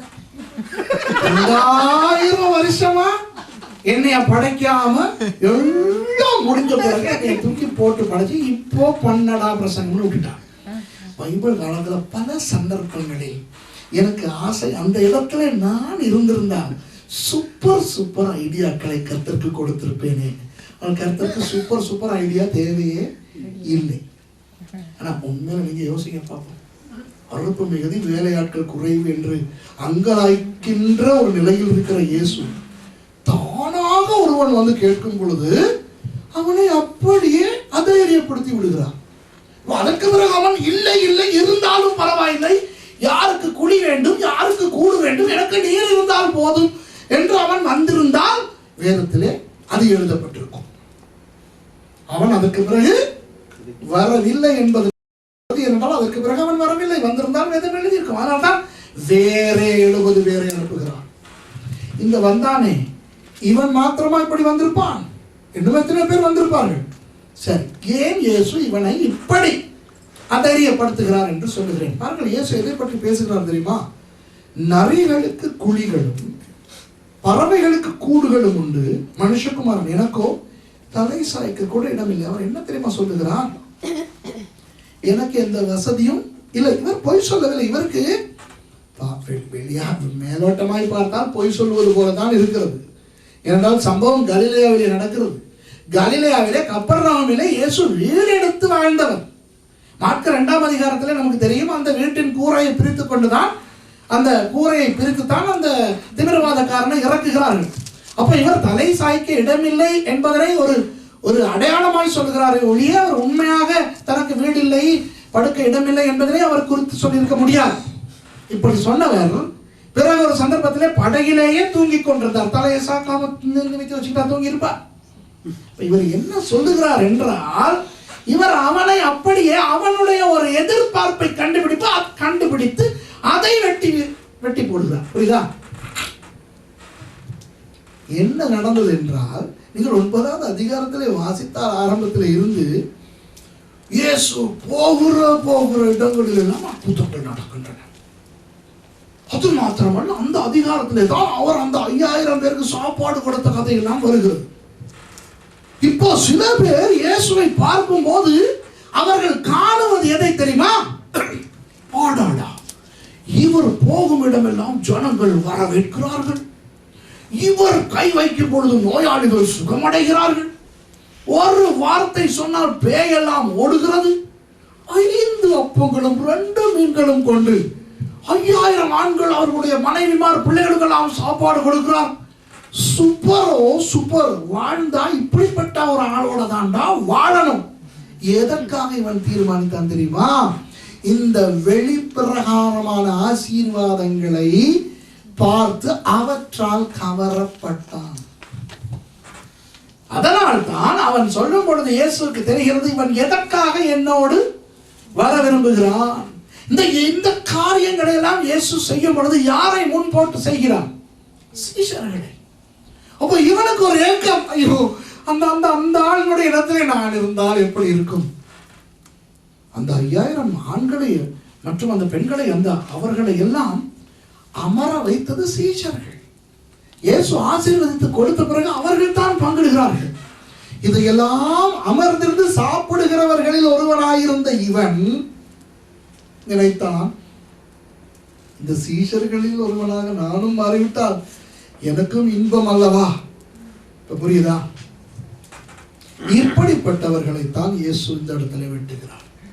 இன்றைக்கும் அன்பானவர்களே, அநேகருக்கு ஏன் ஊழியம் செய்ய ஆசை தெரியுமா? அநேகருக்கு ஊழியம் செய்ய ஆசை அந்த ஊழியத்தில் இருக்கின்ற கவர்ச்சி. அநேகருக்கு பிரசங்கம் செய்ய ஆசை ஏன் தெரியுமா? ஒருவர் அன்றைக்கு எனக்கு சொல்லுகிறார், பாவம் அவர் அதை உணர்ந்து சொல்லவில்லை, அவருடைய ஒரு குடும்ப பிரச்சனை நிமித்தமாக அவர் இப்படி சொல்லுகிறார், பாஸ்டர் 2 மணித்தியாலம் பிரசங்கம் பண்ற உங்களுக்கே டயர்டுனா 7-8 மணித்தியாலம் வேலை செய்யற எங்களுக்கு எவ்வளவு டயர்டா இருக்கும். அது உண்மைதான் அவருடைய குடும்ப பிரச்சனை. நான் உள்ளத்துல அவருடைய பிரச்சனைனால வெளியால சொல்லணும், நான் உள்ளுக்கு நினைச்சுக்கிட்டேன், நான் 2 மணித்தியாலம் பிரசங்கம் பண்றது தானடி நீ பாக்குற, 1 மணித்தியாலம் பிரசங்கம் பண்றதுக்கு 60 மணித்தியாலம் ஆராய்ச்சி பண்றேனே, 120 மணித்தியாலம் நான் படுற போராட்டம் உனக்கு தெரியுமாடி? 2 மணித்தியாலம் பேசுறதுக்குன்னு உள்ளத்துல நினைச்சுக்கிட்டேன், வெளியால சொல்லல. அப்போ பிரசங்கிக்கும் போது ஜனங்கள் எதை பார்க்கிறார்கள் தெரியுமா? இந்த மேடையிலே வந்து நிற்கின்ற அந்த கவர்ச்சி, பிரசங்கம் பண்ணுகிற போது காணப்படுகிற கவர்ச்சி. சில நல்ல பிரசங்கிமாரனுடைய பிரசங்களை பார்க்கும் பொழுது ஒரு ஏக்கம் வரும். ஐயோ, இந்த நிலைமையிலே நான் வரக்கூடாதா? பெரிய சபை நடத்துகின்ற பாஸ்டர்மாரை சின்ன சபை நடத்துகின்ற பாஸ்டர்மார் பார்க்கும் பொழுது, ஐயோ, எனக்கும் இந்த மாதிரி ஒரு சர்ச் இருக்க கூடாதா? எனக்கும் வாச்சிருக்குதே ஒரு சர்ச், இப்படி நினைப்பார்கள். சரியா? சில பேர் பயங்கரமாக ஆராதனை நடத்தும் பொழுது, அப்படியே அபிஷேக ஆராதனை நடத்தும் பொழுது சில பேருக்கு, ஐயோ ஐயோ ஐயோ, எனக்கும் தான் பாட முடியுதே. நான் அந்த காலத்துல பாத்ரூம் போகும் போதெல்லாம் பாடும்போது வெளியே இருக்கிற ஆளெல்லாம் நல்லா பாடுறேன்னு சொன்னாங்களே. கர்த்தாவே, என்னை ஆராதனை லீடராக, ஆராதனை தலைவனாக, ஆராதிக்கிறவனாக மாற்றும் ஐயா. நிறைய இடங்களிலே ஜனங்களுக்கு ஆராதனை நடத்த ஆசை, உண்மையாக ஆராதிக்க வேண்டும் என்றதுக்காக அல்ல, அந்த ஆராதனை ஊழியத்தில் இருக்கிற கவர்ச்சி. நான் உங்க சர்ச்சாக்களை சொல்றேன், நான் வேற சர்ச்சாக்களை சொல்றேன். சில பெண்களுக்கு, உங்களுக்கு சிஸ்டம் தெரியாது தேவையில்லை. ஏன் முன்னாலே கொயரில் இருக்க வேண்டும் என்றால், ஒரே மாதிரி சாரி கட்டி, ஒரே மாதிரி கவுன் போட்டு அழகா நின்று இப்படி ஆராதிக்கிறதை வீடியோல பார்க்கும்போது, அங்கிருந்து பார்க்கும்போது ஒரு ஆசை, நான் அங்கே வரக்கூடாதா? ஐயோ, நானும் அவர்களில் ஒருத்தியா இருக்கக்கூடாதா? இதற்காகத்தான் நிறைய பேர் இப்படி ஊழியத்துக்கு வர விரும்புகிறார்கள். புரியுதா? ஊழியத்தில் மறுபகுதி ஒன்று இருக்கிறது. என்ன? ஆபத்தான ஒரு பகுதி, பயங்கரமான ஒரு பகுதி. எவனுக்கு அதிகமாய் கொடுக்கப்படுகிறதோ அவனுக்கு அதிகமாய் கேட்கப்படும். நிறைய பேர் சொல்லுவாங்க என்கிட்ட, பாஸ்டர்மா ஃபோன் பண்ணி நேரில் அப்பாயின்மெண்ட் எடுத்து கேட்பாங்க, பாஸ்டர் உங்களை போல நாங்களும் பிரசங்கம் பண்ணுறதுக்கு சொல்லிக் கொடுங்க பாஸ்டர். ஹீப்ரூ படிக்கணும், கிரீக்ல, ஐயோ நீங்கள் ஹீப்ரூலையும் கிரீக்லையும் பைபிள் வாசிக்கிறீங்களாங்க பாஸ்டர். இன்டர்நெட்ல ஹீப்ரூ படிக்கிறதுக்கு ஏதாவது வழி இருக்கா? பாத்தீங்களா? இவன் எப்படிப்பட்ட சோம்பேறி தெரியுமா? வீட்டில இருந்து ஃப்ரீ டைம்ல ஹீப்ரூ படிக்க போறான். படிச்சு 86ஆம் ஆண்டிலே இருந்து 2000ஆம் ஆண்டு வரைக்கும் நான் கிரேக்க மொழி படித்த பிறகு தான் வேதத்தை கிரேக்க மொழியிலே வாசிக்க ஆரம்பித்தேன். எத்தனை வருஷம்? 14 வருஷம். 3 வருஷம் ஸ்ரீலங்கால, மிச்ச வருஷம் பாதி வருஷம், 3 வருஷம் இங்கிலாந்துல, மீதி வருஷம் அமெரிக்காவில். எவ்வளவு செலவு, எவ்வளவு கஷ்டம், எத்தனை இரவுகள் உறக்கம் இல்லை. நீங்க நோவேல வாழ்றீங்க, தமிழினை சிந்திக்கின்ற ஜனங்கள். நீங்க எல்லாம் தான் நோவேஜியன் பாஸ்போர்ட் எடுத்துக்கிட்டு நீங்க நோவேஜியன் சிட்டிசன்ஷிப் எடுத்தாலும் உங்களை தோலும் மாறல, மூளையும் மாறல. சரியா? ஆமாவா இல்லையா? அந்த மொஸ்கில் பேசுறதுக்கு நீங்க படுற அவதி இருக்கு. ஆமாவா இல்லையா? சரிதானே? என்ன போல ஆக்கல நீங்க ஏமாத்தலாம். உங்க நொஸ்க காட்டினா நமக்கு நொஸ்க, எனக்கு நொஸ்கில் தெரிஞ்ச ஒண்ணு தக்கு. சரியா? அப்ப எனக்கு தக்கு மட்டும் தானே தெரியும். நீங்க தக்கிட்ட தத்திமி எல்லாம் போட்டு என்னை போன்றவர்களை ஏமாற்றலாம். ஆனால் அந்த எங்கள் வாழும் நாட்டில் எல்லாரும் பேசும் ஒரு மொழியையே படிப்பதற்கு கஷ்டமா இருக்கிறது என்றால், புராண காலத்தில் பயன்படுத்திய எபிரேயம், புராண காலத்தில் பயன்படுத்திய அக்காடியன், அராமியம், கிரேக்கம் எல்லாம் படிக்கிறதுக்கு எவ்வளவு கஷ்டம். அந்த கஷ்டம் அவர்களுக்கு தெரிய மாட்டேங்கிறது. சரி, என்னை போன்றவரை ஆண்டவர் அழைக்கிறார், அவ்வளவுதான். ஒரு சிலரை அழைத்து அந்த கஷ்டத்துக்குள் அனுப்பி எடுக்கிறார். ஆனால் அது பயன்படும் பொழுது கவர்ச்சியாக இருக்கிறது அல்லவா? அந்த கவர்ச்சியை பார்த்தவுடன் ஆசை வருகிறது. அன்பானவர்களே, இதுதான் இவனுக்கு இருந்த பிரச்சனை. ஆக உங்களுக்கு ஒன்று சொல்லுகிறேன், ஒருவேளை நீங்கள் என்ன ஊழியமா இருக்கட்டும், பாடுகிற ஊழியம், ஆராதனை ஊழியம், இசைக்கருவி வாசிக்கிற ஊழியம், பிரசங்க ஊழியம், சரியா? ஏன் பைபிள் வாசிக்கிற ஊழியம் கூட, ஊழியம் என்றால் எல்லாமே ஊழியம் தான். இந்த ஊழியங்களின் மேல் உங்களுக்கு ஆசை வருவது நல்லது, அது வேண்டும். ஊழியத்தின் மேல் விசுவாசிகளுக்கு ஆசை வர வேண்டும். அது எதற்காக வருகிறது என்பதை கொஞ்சம் ஆராய்ந்து பார்க்க வேண்டும். அந்த ஊழியத்தில் இருக்கின்ற அந்த கவர்ச்சி, அதுவா அந்த ஒரு வித உலக பிரகாரமான ஆசை, அதா? இதை பார்க்க வேண்டும். புரியுதா? இப்ப கர்த்தர் என்னை மாற்றினார். உண்மையாக சொல்லுகிறேன், நான் என்னுடைய சாட்சியிலே ஒரு சாட்சினா நல்லது, நான் கெட்டதுன்னு சொல்லவா? உங்களுக்கு தெரியும், எல்லாருக்குமே தெரியும். நான் ரட்சிக்கப்படுவதற்கு, ஆண்டவருடைய ஊழியத்துக்கு வருவதற்கு முன்பு நான் உலகத்திலே பாட்டு பாடியவன், இசை வாசித்தேன். அப்போ இயற்கையாக நான் ஊழியத்துக்கு வரும் பொழுது என்ன செய்ய விரும்பியிருப்பேன்? பாடல் எழுதி ஆராதனை நடத்தி வர்ஷிப் லீடராக வரத்தான் நான் விரும்பினேன். என்றால் இசை என்பது ஒரு மனுஷனுக்கு ரத்தத்தில் ஊறியது. இசை என்பது என்னுடைய உடம்பில் இருக்கின்ற கலங்கள், இழையங்கள், எலும்பு, ரத்தம், குருதி துளிக்கைகள் எல்லாவற்றிலும் இருக்கின்ற ஒன்று. சரியா? அப்ப அதைத்தான் நான் செய்ய விரும்புவேன். ஆகவே நான் ஊழியத்துக்கு வந்த ஆரம்பத்தில் அதைத்தான் செய்தேன்.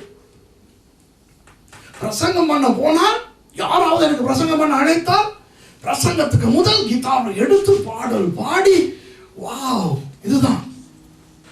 ஆனால் ஆண்டவர் என்னோடு ஒரு நாள் பேசி 94ஆம் ஆண்டிலே என்னோடு பேசினார். இங்கிலாந்தில் வாழ்ந்த காலத்திலே கர்த்தர் எனக்கு சொன்னார், சுரேஷ், நீ இந்த பாடல்களை எல்லாம் எழுதுகிறாயே, ஏன் எழுதுகிறாய்? சரியா? இந்த பாடல்களை நீ பாடி இதுவரை நீ 4 ஒளிநாடாக்களை வெளியிட்டாயே, ஏன் வெளியிட்டாய்? பிரசங்கத்துக்கு முன் கிட்டாரை எடுத்து பாடுகிறாயே, ஏன் பாடுகிறாய்? உண்மையாய் பதில் சொல்லு என்று ஆண்டவர் இடத்துல கேட்டார். பொய்யா பதில் சொல்றதா என்ன தெரியுமா?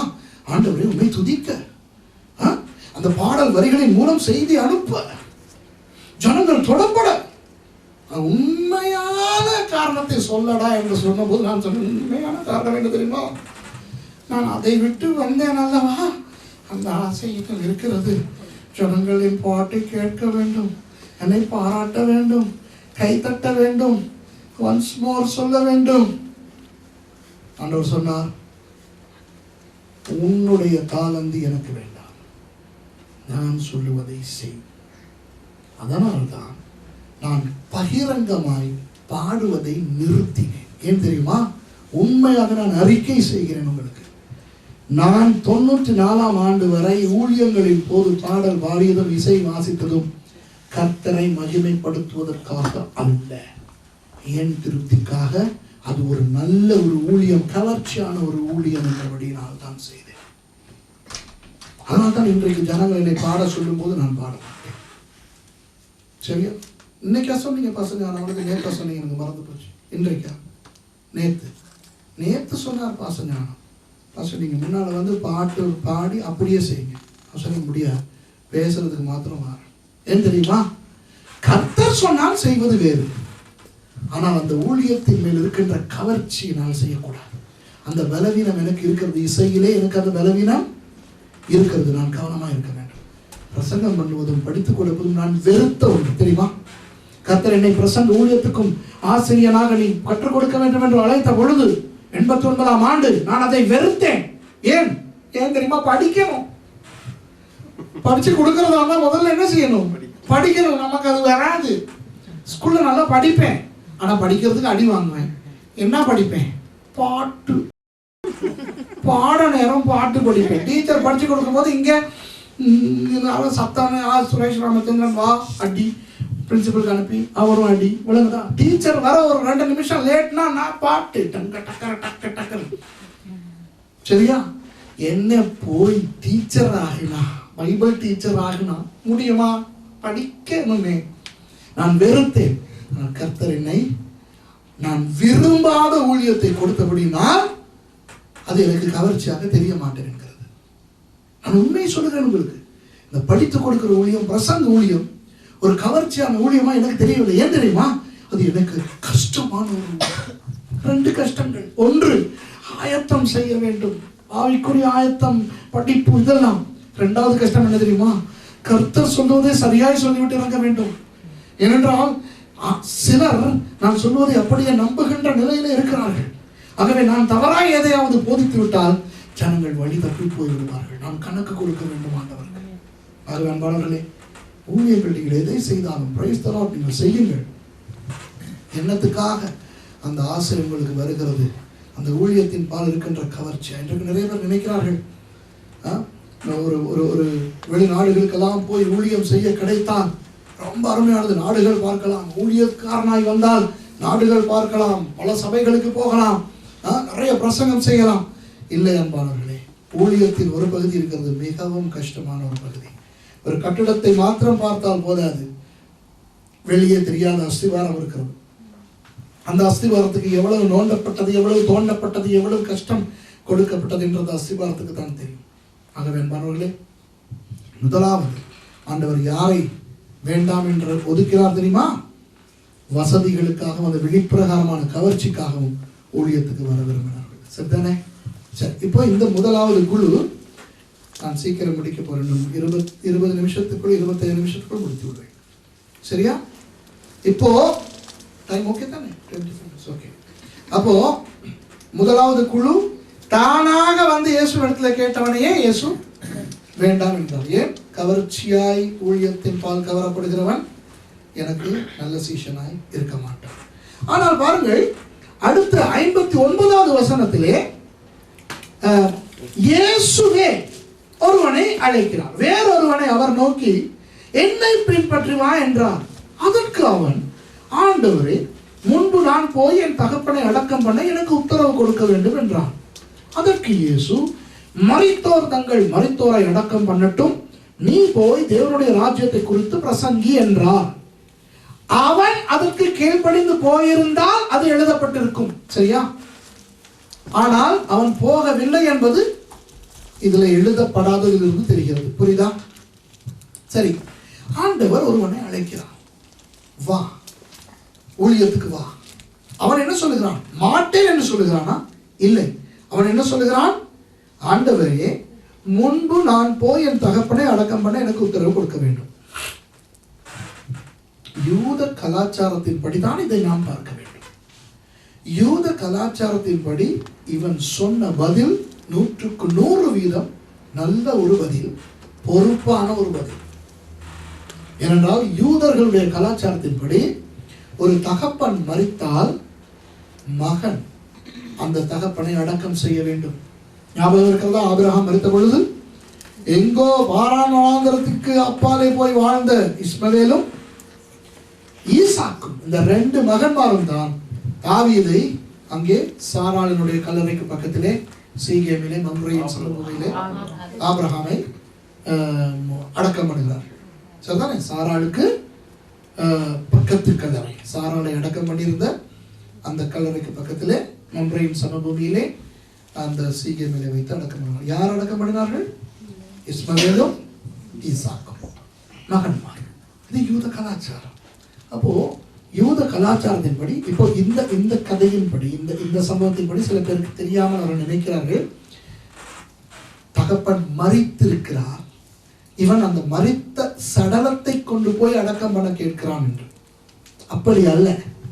ஏனென்றால் யூதர்கள் மரித்தால் சூரிய அஸ்தமனத்துக்கு முன்பதாகவே அடக்கம் செய்து விடுவார்கள். ஏனென்றால் சூரிய அஸ்தமனத்தின் போது அடுத்த நாள் தொடங்கிவிடும். அடுத்த நாளுக்குள்ளே ஒரு மரணம் கொண்டு போகப்பட முடியாது.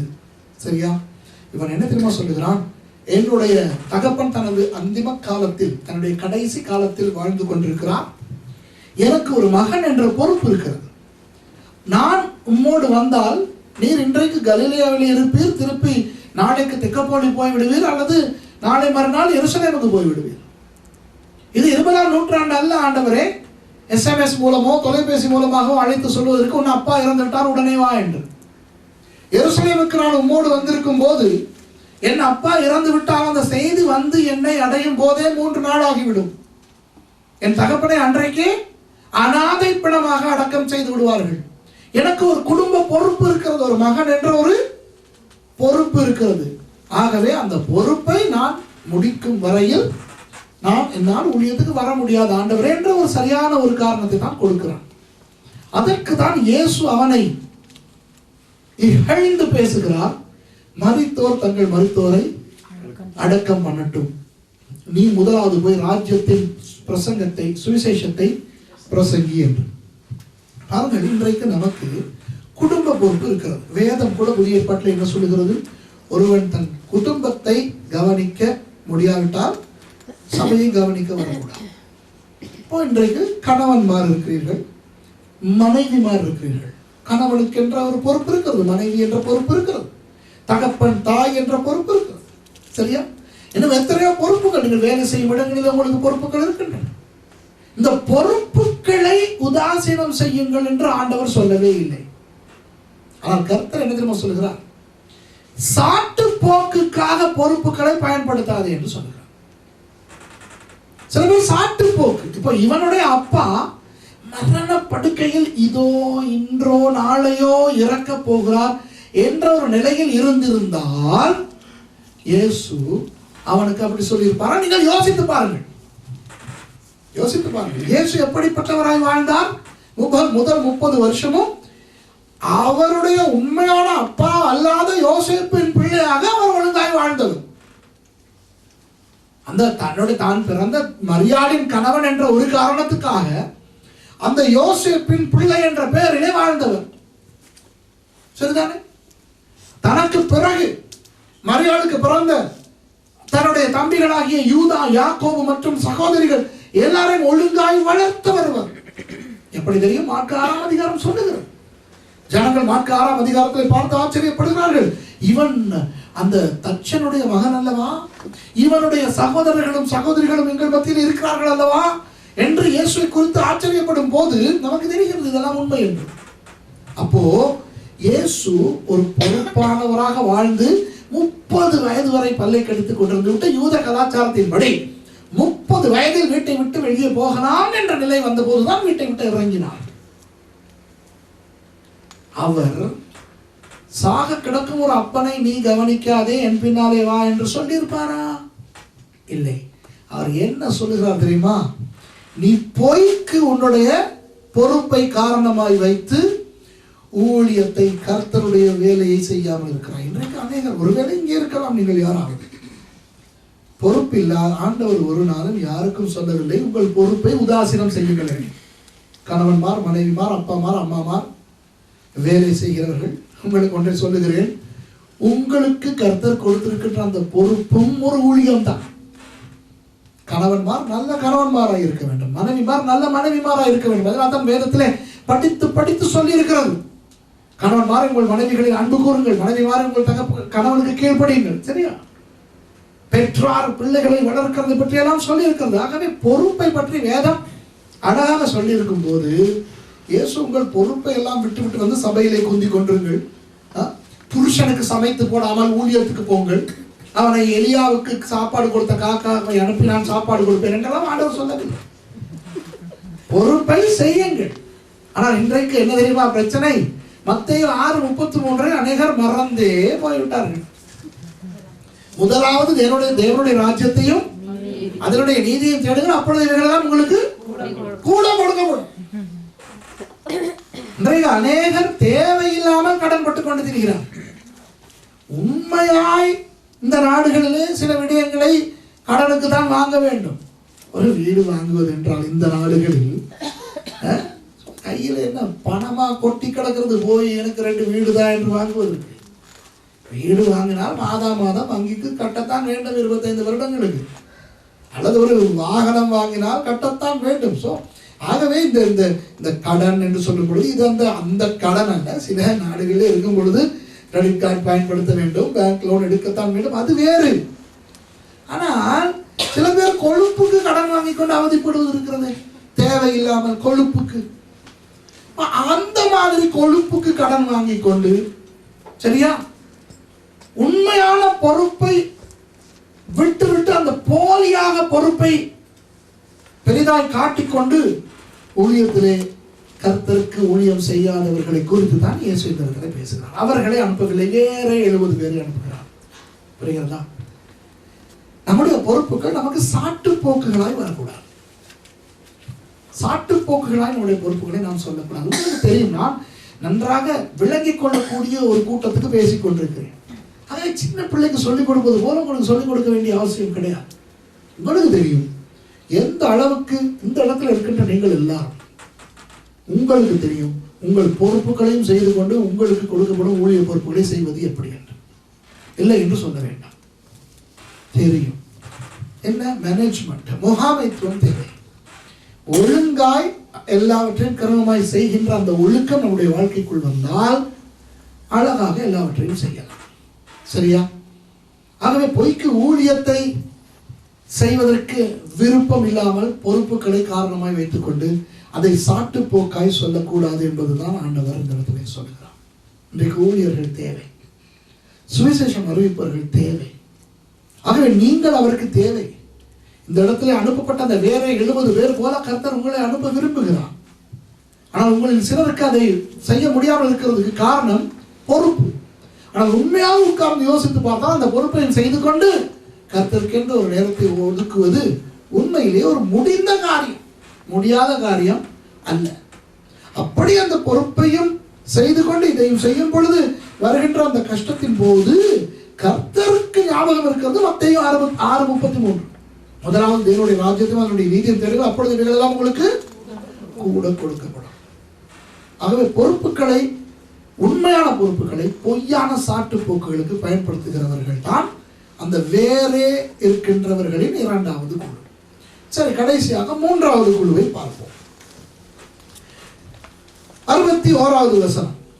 பின்பு வேற நோக்கி, இப்போ முதலாவது ஆள் போல இவனும் தானாக வந்து பேசுகிறான். ஆனால் இவன் கொஞ்சம் வித்தியாசமாக பேசுகிறான். ஆண்டவரே, உம்மை பின்பற்றுவேன், ஆனாலும் முன்பு நான் போய் வீட்டில் இருக்கிறவர்களிடத்தில் அனுபவித்துக் கொண்டு வரும்படி எனக்கு உத்தரவு கொடுக்க வேண்டும் என்றான். எவ்வளவு நல்லவன் பாருங்க, எவ்வளவு நல்லவன். என்னது? ஆண்டவரே, நான் ஊழியத்துக்கு வர விரும்புகிறேன், இந்த பொறுப்பு கிருப்பு பரப்பு இதெல்லாம் எனக்கு பிரச்சனை இல்லை, நான் தான் வரத்தான் போகிறேன்.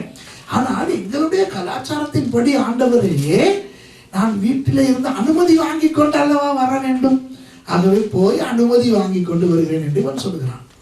கேட்பதற்கு நன்றாகத்தான் இருக்கிறது.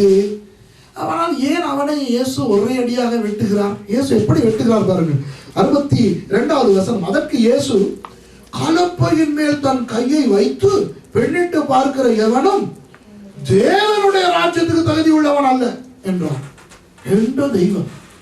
இவர் இப்படி சொல்லியிருந்தால் பரவாயில்லை. அதாவது கலப்பையின் மேல் தன் கையை வைத்துவிட்டு பின்னிட்டு பார்க்கிற எவனும் தேவனுடைய ஊழியத்துக்கு தகுதி உள்ளவன் என்று சொல்லியிருந்தால் பரவாயில்லை.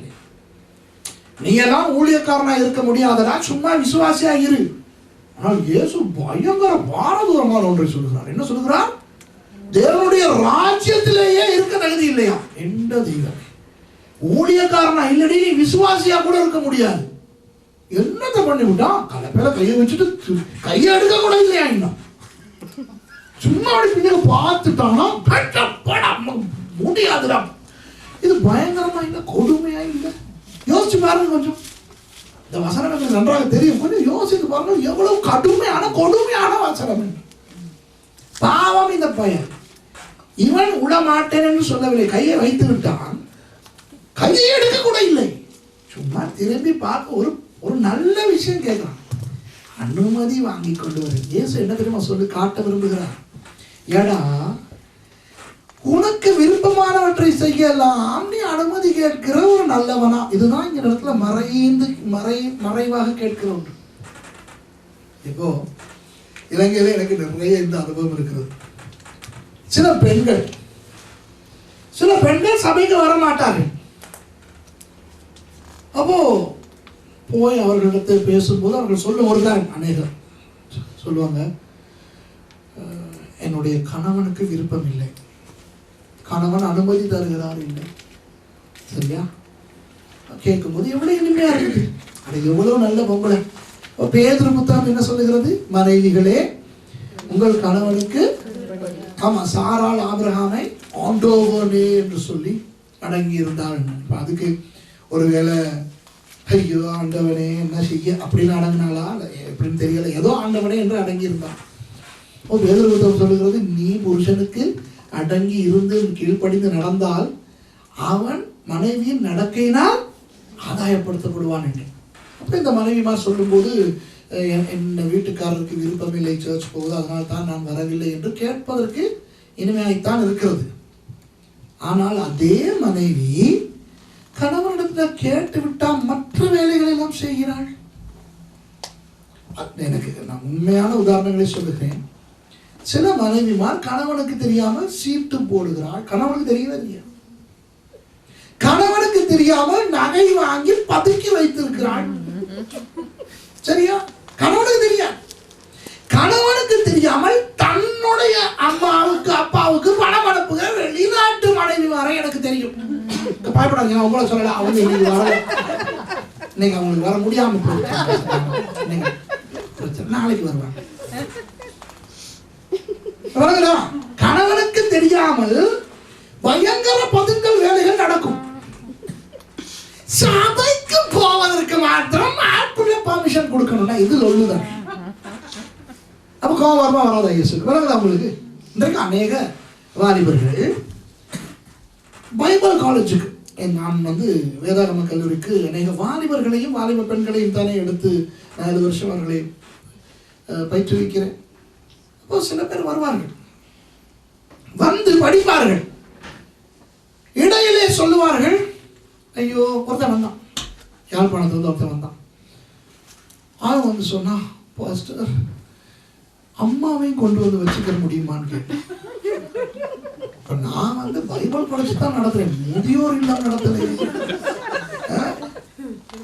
அப்ப நான் சொன்னேன், ஏன்டா ராசா, அம்மா தனியா இருக்கிறா, என் மனசெல்லாம் அம்மாவோட இருக்குது அப்படின்ட்டு. நான் சொன்னேன், அப்படியெல்லாம் முடியாது ராசா, இது பைபிள் காலேஜ், நீ அம்மாவை கூட்டிட்டு வருவேன், வர்ற பைபிள் ஸ்டூடெண்ட்ஸ் எல்லாம் அம்மா அப்பா ஆட்டுக்குட்டியோட வந்தா நான் என்ன பண்ணுவேன்?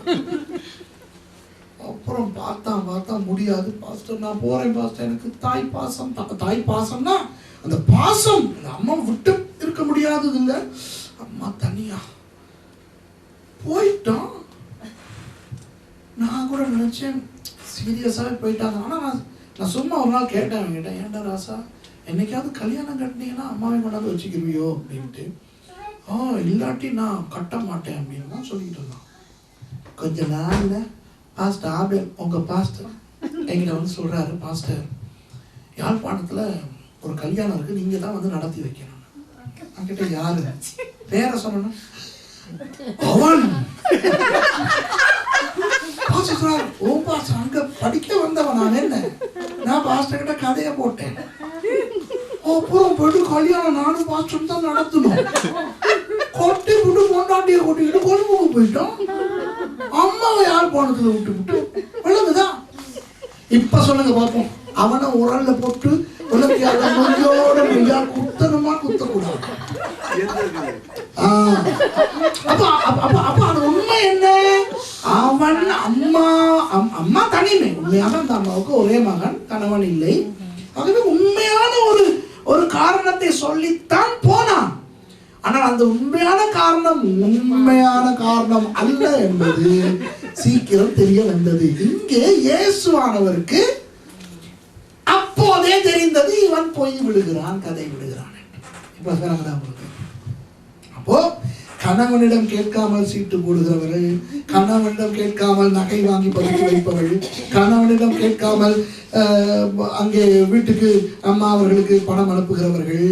கணவன் சொல்லுவான், நிறைய மனைவிமாருக்கு இப்படி சொல்லுகிறான். கணவன் சொல்லுகிறான், எந்த நேரமும் டெலிபோன்ல தொங்கிக்கிட்டு இருக்காது, நான் போற நேரத்துல இருந்து எந்த நேரமும் டெலிபோன் இப்படி வச்சுக்கிட்டா சிலர் சமையல்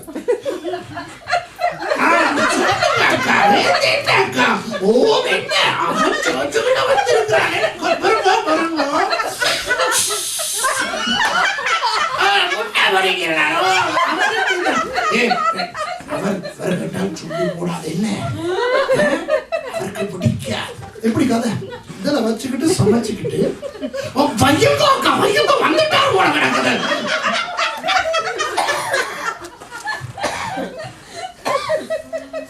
இந்த அக்கா சர்ச்சுக்கு வரது புருஷன் கிட்ட கேட்டுட்டு தான் வரணும்னா அது பிரச்சனை விளங்குதா? அதுபோல இந்த வாலிபர்கள் சரியா அனுமதி என்று ஒரு ஒரு ஒரு ஒரு ஒரு பூச்சாண்டி காட்டுவார். ஊழியத்துக்கு வருவதற்கு அனுமதி, காதலிப்பதற்கு அனுமதி கேட்பது கிடையாது. லவ் பண்றதுக்கு அனுமதி கேட்க மாட்டான். ஆனால் ஊழியத்துக்கு வருவதற்கு அனுமதி கேட்க, நல்ல பிள்ளைகளை போல என்ற தெய்வமே, எத்தனை வாலிபர்கள் இந்த நல்ல பிள்ளைகளை போல நடந்து கொள்வார்கள் தெரியுமா? பைபிள் காலேஜுக்கு வருவதற்கு அழைக்கும் போது, சபை காரியங்கள் ஊழிய காரியங்கள் என்று சொல்லும் பொழுது அனுமதி. பிரதர் நீங்க வந்து பாட்டு பாடுங்களேன், எனக்கு விருப்பம் பாஸ்டர், என்ன அவாவுக்கு பிடிக்கும், கொஞ்சம் விட்டு பிடிப்போம். எப்படி கதை? இவர் ஊழியம் செய்யறதுக்கு பொண்டாட்டியே விட்டு பிடிக்க போறாங்க. எங்க விட்டு எனக்கு தெரியாது, எங்கேயோ விட்டு எங்கேயோ பிடிக்க போறாங்க. ஒண்ணு அவளை விட்டுட்டு வேற ஒண்ணு பிடிக்க போறாங்க தெரியாது. பிரச்சனை இதுதான், ஊழியத்துக்கு விட்டு பிடிக்கிறார். ஆனால் தன்னுடைய ஒரு ஆசையை, ஒரு ஆசையான பிரயாணத்துக்கு போவதற்கு அல்லது ஏதாவது அதற்கு மனைவி குறுக்கே இருந்தால், ஏய் நீ மனைவி, நான் தலை, கும்மன விட சாரான். அப்பெல்லாம் பசங்க வந்துடும், சாரான் ஆண்டவனே நான் அப்படியா சொல்றேன், பேசாம இருந்தால் சொல்றேன். அது ஊழியத்துக்கு சொல்லி இருக்கலாம். நிறைய கணவன்மார் சேர்ச்சுக்கு வரதில்லை, ஏன்னா மனைவி முறைக்கிறாள். மனைவிமார் சேர்ச்சுக்கு வரதில்லை, கணவன் அடிக்கிறான். போய் வணங்குதா? இந்த அனுமதியோடு வருகிறேன். இந்த மாதிரி தான் இந்த இடத்துல அவன் சொல்கிறான். அதுக்கு தான் இயேசு அவனை அந்த மாதிரி வெட்டி போட்டு சொல்லுகிறார், கலப்பையின் மேல் கையை வைத்து விட்டு பின் உன்னை போன்றவர்கள் ஊழியத்துக்கு அல்ல, தேவனுடைய ராஜ்யத்துல இருப்பதற்கு கூட தகுதி விடுகிறாங்க. சரி, ஏதோ ஒரு ஊழியத்துல இருப்பவர்களுக்கு சொல்லுகிறேன், ஏதாவது ஒரு ஊழியத்துல இருப்பவர்களுக்கு சொல்லுகிறேன். நமக்கு பிரச்சனை வரும்போது லேசில் ஊழியத்தை தான் விடுவோம், தெரியுமா? புருஷன் மனைவி சண்டை பிடித்தால் கணவன் என்ன தெரியுமா சொல்லுவார்? நான் சர்ச்சுக்கு வர மாட்டேன். மனைவி என்ன தெரியுமா சொல்லும்? நான் சர்ச்சுக்கு போக மாட்டேன். சர்ச்சுக்கு இதுக்கு சம்மந்தமே இல்லை. புருஷன் வந்தாலே வேற ஏதோ பிரச்சனை.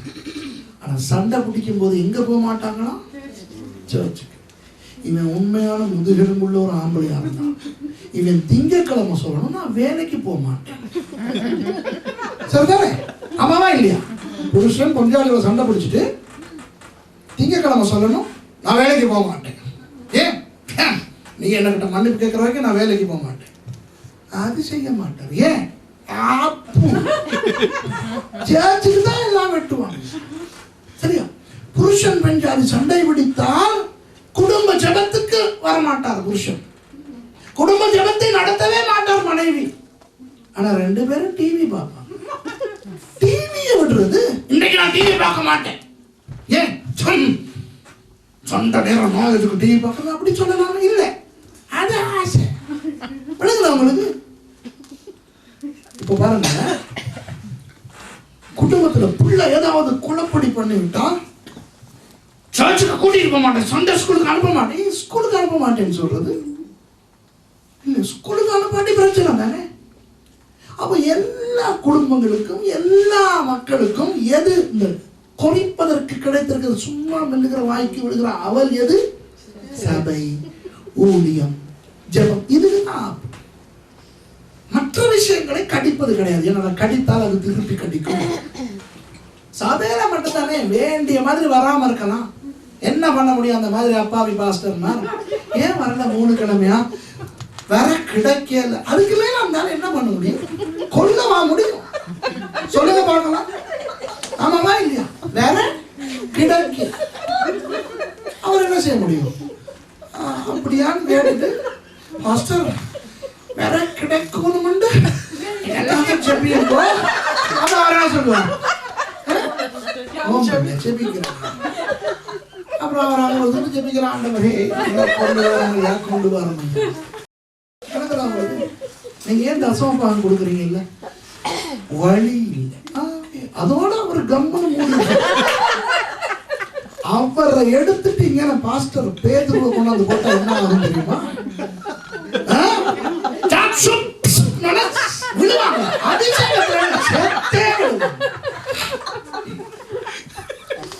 இது பழைய ஏற்பாடு, புதிய ஏற்பாடு. அப்போஸ்தலர் 5ஆவது அதிகாரம். பாஸ்டர் பேதுரு புதிய சபை தொடங்கி ஒரு சில நாட்கள் யோசி பாருங்க. பிரதர் அனனியா வந்து போய் சொல்றான். அப்ப பேதுரு அப்படிலாம் சொல்லிட்டா பக்கத்துல நான் இருந்தா என்ன சொல்றேன் பேதுரு கிட்ட, பாஸ்டர் என்ன பாஸ்டர் இப்பதான் சபை தொடங்கி இருக்குது, இவங்கெல்லாம் புது விசுவாசிகள், கொஞ்சமாவது கொடுக்கறத பாருங்க. நீங்க கொடுக்காதத பார்த்து இப்படிலாம் பண்ணாதீங்க. கொஞ்சமாவது கொடுக்குறாங்க இல்லையா? அதனாலதான் நான் சொன்னேன் ஆண்டவரே அங்க வைக்கலன்ட்டு. அனனியா செத்து விழுந்தான். செத்தோட என்ன செய்யணும்? வீட்டுக்கு சொல்லி அனுப்பணும். இவர் அப்படி செஞ்சாரா? இல்ல, பயல்களை விட்டு போய் அடக்கம் பண்ணிட்டு வா. சிஸ்டர் வருது,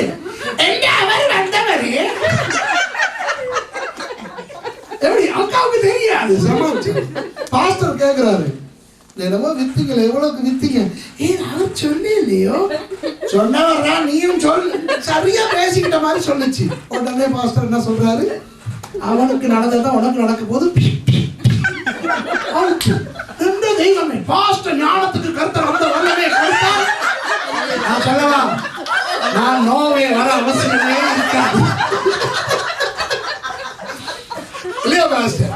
நீங்க இந்த நாட்கள்ல உபவாசம் இருந்து அப்படி ஒரு வல்லமே கேட்டுதான் பாருங்க. அடுத்த முறை நான் வர்றதுக்கு சாதம் இருக்காது. நான் வர்றதுக்கே பயப்படுவேன். விளங்குதா? பாஸ்ட ஞானத்துக்கு அப்படி ஒரு அபிஷேகம் இருந்திருந்தா நோவேக்கு வரவே மாட்டேன். ஏன் எப்படி இருக்கும்? நான் பிரசங்கம் பண்ணும்போது அவர் அங்கிருந்து உண்மையாகவா அப்படின்னு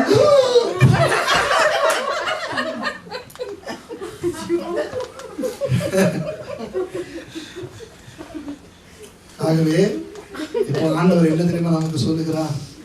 நம்மை ஆண்டவர் எந்த குழியிலே வைக்க விரும்புகிறார் தெரியுமா? பாத்தீங்களா? இப்ப புரியுதா? இந்த முதலிலே அவர் என்ன சொல்லுகிறார்? ஒருவன் தானாக வந்து கேட்கிறான். இந்த உலக ஆசைகளை பார்த்து, இந்த கவர்ச்சியை பார்த்து விட்டு உண்மை பின்பற்றி வருகிறேன். இப்படிப்பட்டவர் எனக்கு தேவையில்லை. உண்மைதான், எனக்கு அறுப்பு மிகுதி வேலையாட்கள் வேண்டும். ஆனால் என்னை போன்றவன் கவர்ச்சிக்காக ஊழியத்துக்கு வருகிறவன் தேவையில்லை என்று அவனை விட்டு அவனை அகற்றுகிறான். நரிகளுக்கு குழிகளும் ஆகாயத்து பறவைகளுக்கு கூடுகளும் உண்டு, எனக்கு தலை சாக்க இடமில்லை என்று அந்த ஊழியத்தின் கஷ்டமான பகுதியை சொல்லி அவனை வெட்டி விடுகிறான். திரும்ப ஒருவனை அவர் அழைக்கும் பொழுது அவன் என்ன சொல்லுகிறான்? என் தகப்பனை அடக்கம் செய்ய என்னுடைய பொறுப்பை முடித்து விட்டு வருகிறேன். ஏன் என்ன சொல்லுகிறான்? அதெல்லாம் சரி வராது. எனக்கு நீ ஊழியனாய் வர வேண்டும் என்றால் பொய்க்கு பொறுப்பை சாட்டாக வைக்கக்கூடாது. மரித்தோர் தங்கள் மரித்தோரை அடக்கம் பண்ணட்டும். வேறொருவன் வந்து சொல்லுகிறான், நான் வருகிறேன், முதலில் அனுமதி வாங்கி கொண்டு வருகிறேன். ஏன் சொல்லுகிறான்? கலப்பை மேல் கையை வைத்து விட்டு பின்னிட்டு பார்க்கிறவன் ஊழியத்துக்கு அல்ல, தேவ ராஜ்யத்துக்கே தகுதியானவன் அல்ல. ஆகவே மன உடைவுகள், சோர்வுகள், வேதனைகள் இவற்றால் யாராவது நீங்கள் செய்த ஊழியத்திலிருந்து இறங்கி இருந்தீர்கள் என்றால் தயவு செய்து உடனே ஏறி விடுங்கள். ஏன் தெரியுமா? ஊழியத்தை செய்துவிட்டு என்ன காரணத்துக்காக திரும்பி பார்த்தாலும் தேவ ராஜ்யத்தில் இருப்பதற்கு கூட அது தகுதி அல்ல. கடந்த பிப்ரவரி 10ஆம் தேதி இடத்துல படித்த பழைய மாணவர்கள் எல்லாரும் வந்தார்கள். நான் பாஸ்டராக அபிஷேகம் பண்ணப்பட்ட 29வது ஆண்டு நிறைவை கொண்டாடினார்கள். அந்த நேரத்திலே ஆராதனை செய்து கொண்டிருந்த பொழுது கர்த்தராகிய இயேசு அப்படியே சிங்காசனத்தோடு அங்கே இறங்கினதை நாங்கள் அனைவரும் கண்டோம். நான் அப்படியே கிட்டாரை கலற்றி போட்டுவிட்டு மேடைக்கு வந்து அடின்னு அடித்து அப்படியே முழங்கால் விழுது அழுதேன். ஆண்டவர் எனக்கு என்ன தெரியுமா சொன்னார்? சுரேஷ், இந்த கொஞ்ச நாளாக நீ சொல்லிக் கொண்டு திரிகிறாய், நான் இப்போ மரித்தால் கூட நிம்மதியாய் போக தயார். ஏனென்றால் நான் அநேக ஊழிய விடயங்களை நிறைவேற்றி விட்டேன். சபை தொடங்கி விட்டேன், ஊழியர்களை ஏற்படுத்தி விட்டேன், உருவாக்கி விட்டேன். உண்மையிலேயே என்னுடைய சபையை நான் நடத்த தேவையில்லை, அதை நடத்த நல்ல நல்ல ஊழியக்காரர்களை கற்றுக் கொடுத்திருக்கிறார். வேதாகம கல்லூரியை கூட நான் நடத்த தேவையில்லை, நான் நன்றாக நடத்தி கொண்டிருக்கிறார்கள். நான் பெயருக்கு தலைமை போதகராக அதிபராக இருக்கிறேன். ஆகவே நான் இப்போ மரித்தால் கூட நான் நிறைவேற்றி விட்டேன் என்னுடைய பொறுப்பை என்ற ஒரு திருப்தியிலே நான் சாகவும் தயார், எனக்கு போதும் என்று நான் அடிக்கடி சொல்லியிருக்கிறேன். கர்த்தர் சொன்னார், இப்படியெல்லாம் நீ சொல்லிக் கொண்டிருக்கிறாய், ஆனால் ஒன்று சொல்லுகிறேன், அறுப்பு மிகுதி வேலையாட்கள் குறைவு. நீ ஒன்றும் நான் உன்னை குறித்து வைத்த எதிர்பார்ப்பில் பாதி கூட நீ இன்னும் முடிக்கவில்லை. ஆகவே ஏதோ பெரிய சாதனை சாதித்தது போல நீ பேசுவதை நிறுத்து என்று கர்த்தர் என்னை கண்டித்து என்னை மனம் திரும்ப வைத்தார். பிப்ரவரி 10ஆம் தேதி. ஆகவேதான் நான் சொல்லுகிறேன், கலப்பையில கை வைத்துவிட்டு மனசோர்வுகள் வரும் பொழுது பின்னிட்டு பார்க்கிறோமே, அது ஆண்டவருக்கு பிடிக்காத ஒரு காரியம். ஆகவே கர்த்தருக்கு ஊழியம் செய்ய வேண்டும். இன்றைக்கு தீர்மானியுங்கள், கர்த்தாவே 10ஆம் அதிகாரத்து 1வது வசனத்தில் இருக்கின்ற அந்த வேறே 70 பேரின் கூட்டத்தில் நான் இருக்க வேண்டும் ஆண்டவரே. அந்த 3 கூட்டமும் எனக்கு வேண்டாம், வேறே 70 பேர் கூட்டத்திலே இருக்க வேண்டும். நான் நினைக்கிறேன் கர்த்தர் உங்களோட பேசி இருக்கிறான். எழுந்திருந்து கர்த்தருக்கு எங்களை அர்ப்பணித்து சொல்வோம். கர்த்தாவே, என்ன நோக்கத்துக்காக நாங்கள் ஊழியம் செய்ய விரும்புகிறோம் என்று உங்களுக்கு தெரியும், எங்களுக்கும் தெரியும். இன்றைக்கு ஆண்டவரே, அந்த லூக்கா 10ஆம் அதிகாரத்தின் அந்த வேறே 70 பேரின் கூட்டத்தில் நான் இருக்க விரும்புகிறேன். ஒரு நிமிஷம் அமைதியாக இருந்து ஆண்டவருக்கு எங்களை இன்னும் ஒரு புதிய விதத்திலே அர்ப்பணிப்போம். ஒரு நிமிஷம்.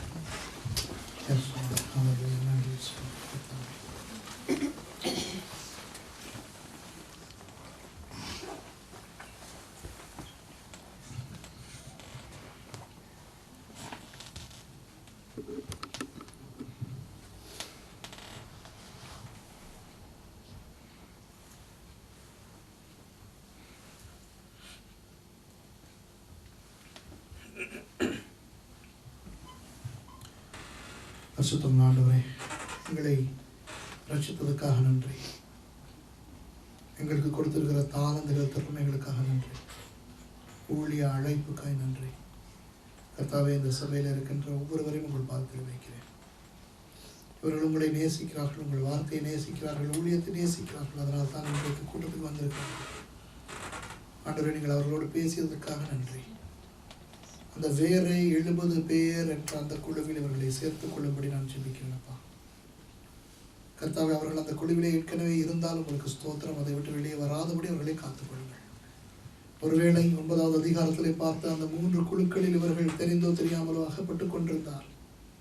அதிலிருந்து இவர்களை வெளியே எடுத்து கர்த்தர் பயன்படுத்துகின்ற அந்த பாத்திரங்களாக மாற்றும்படியாய் நான் ஜெபிக்கிறேன்.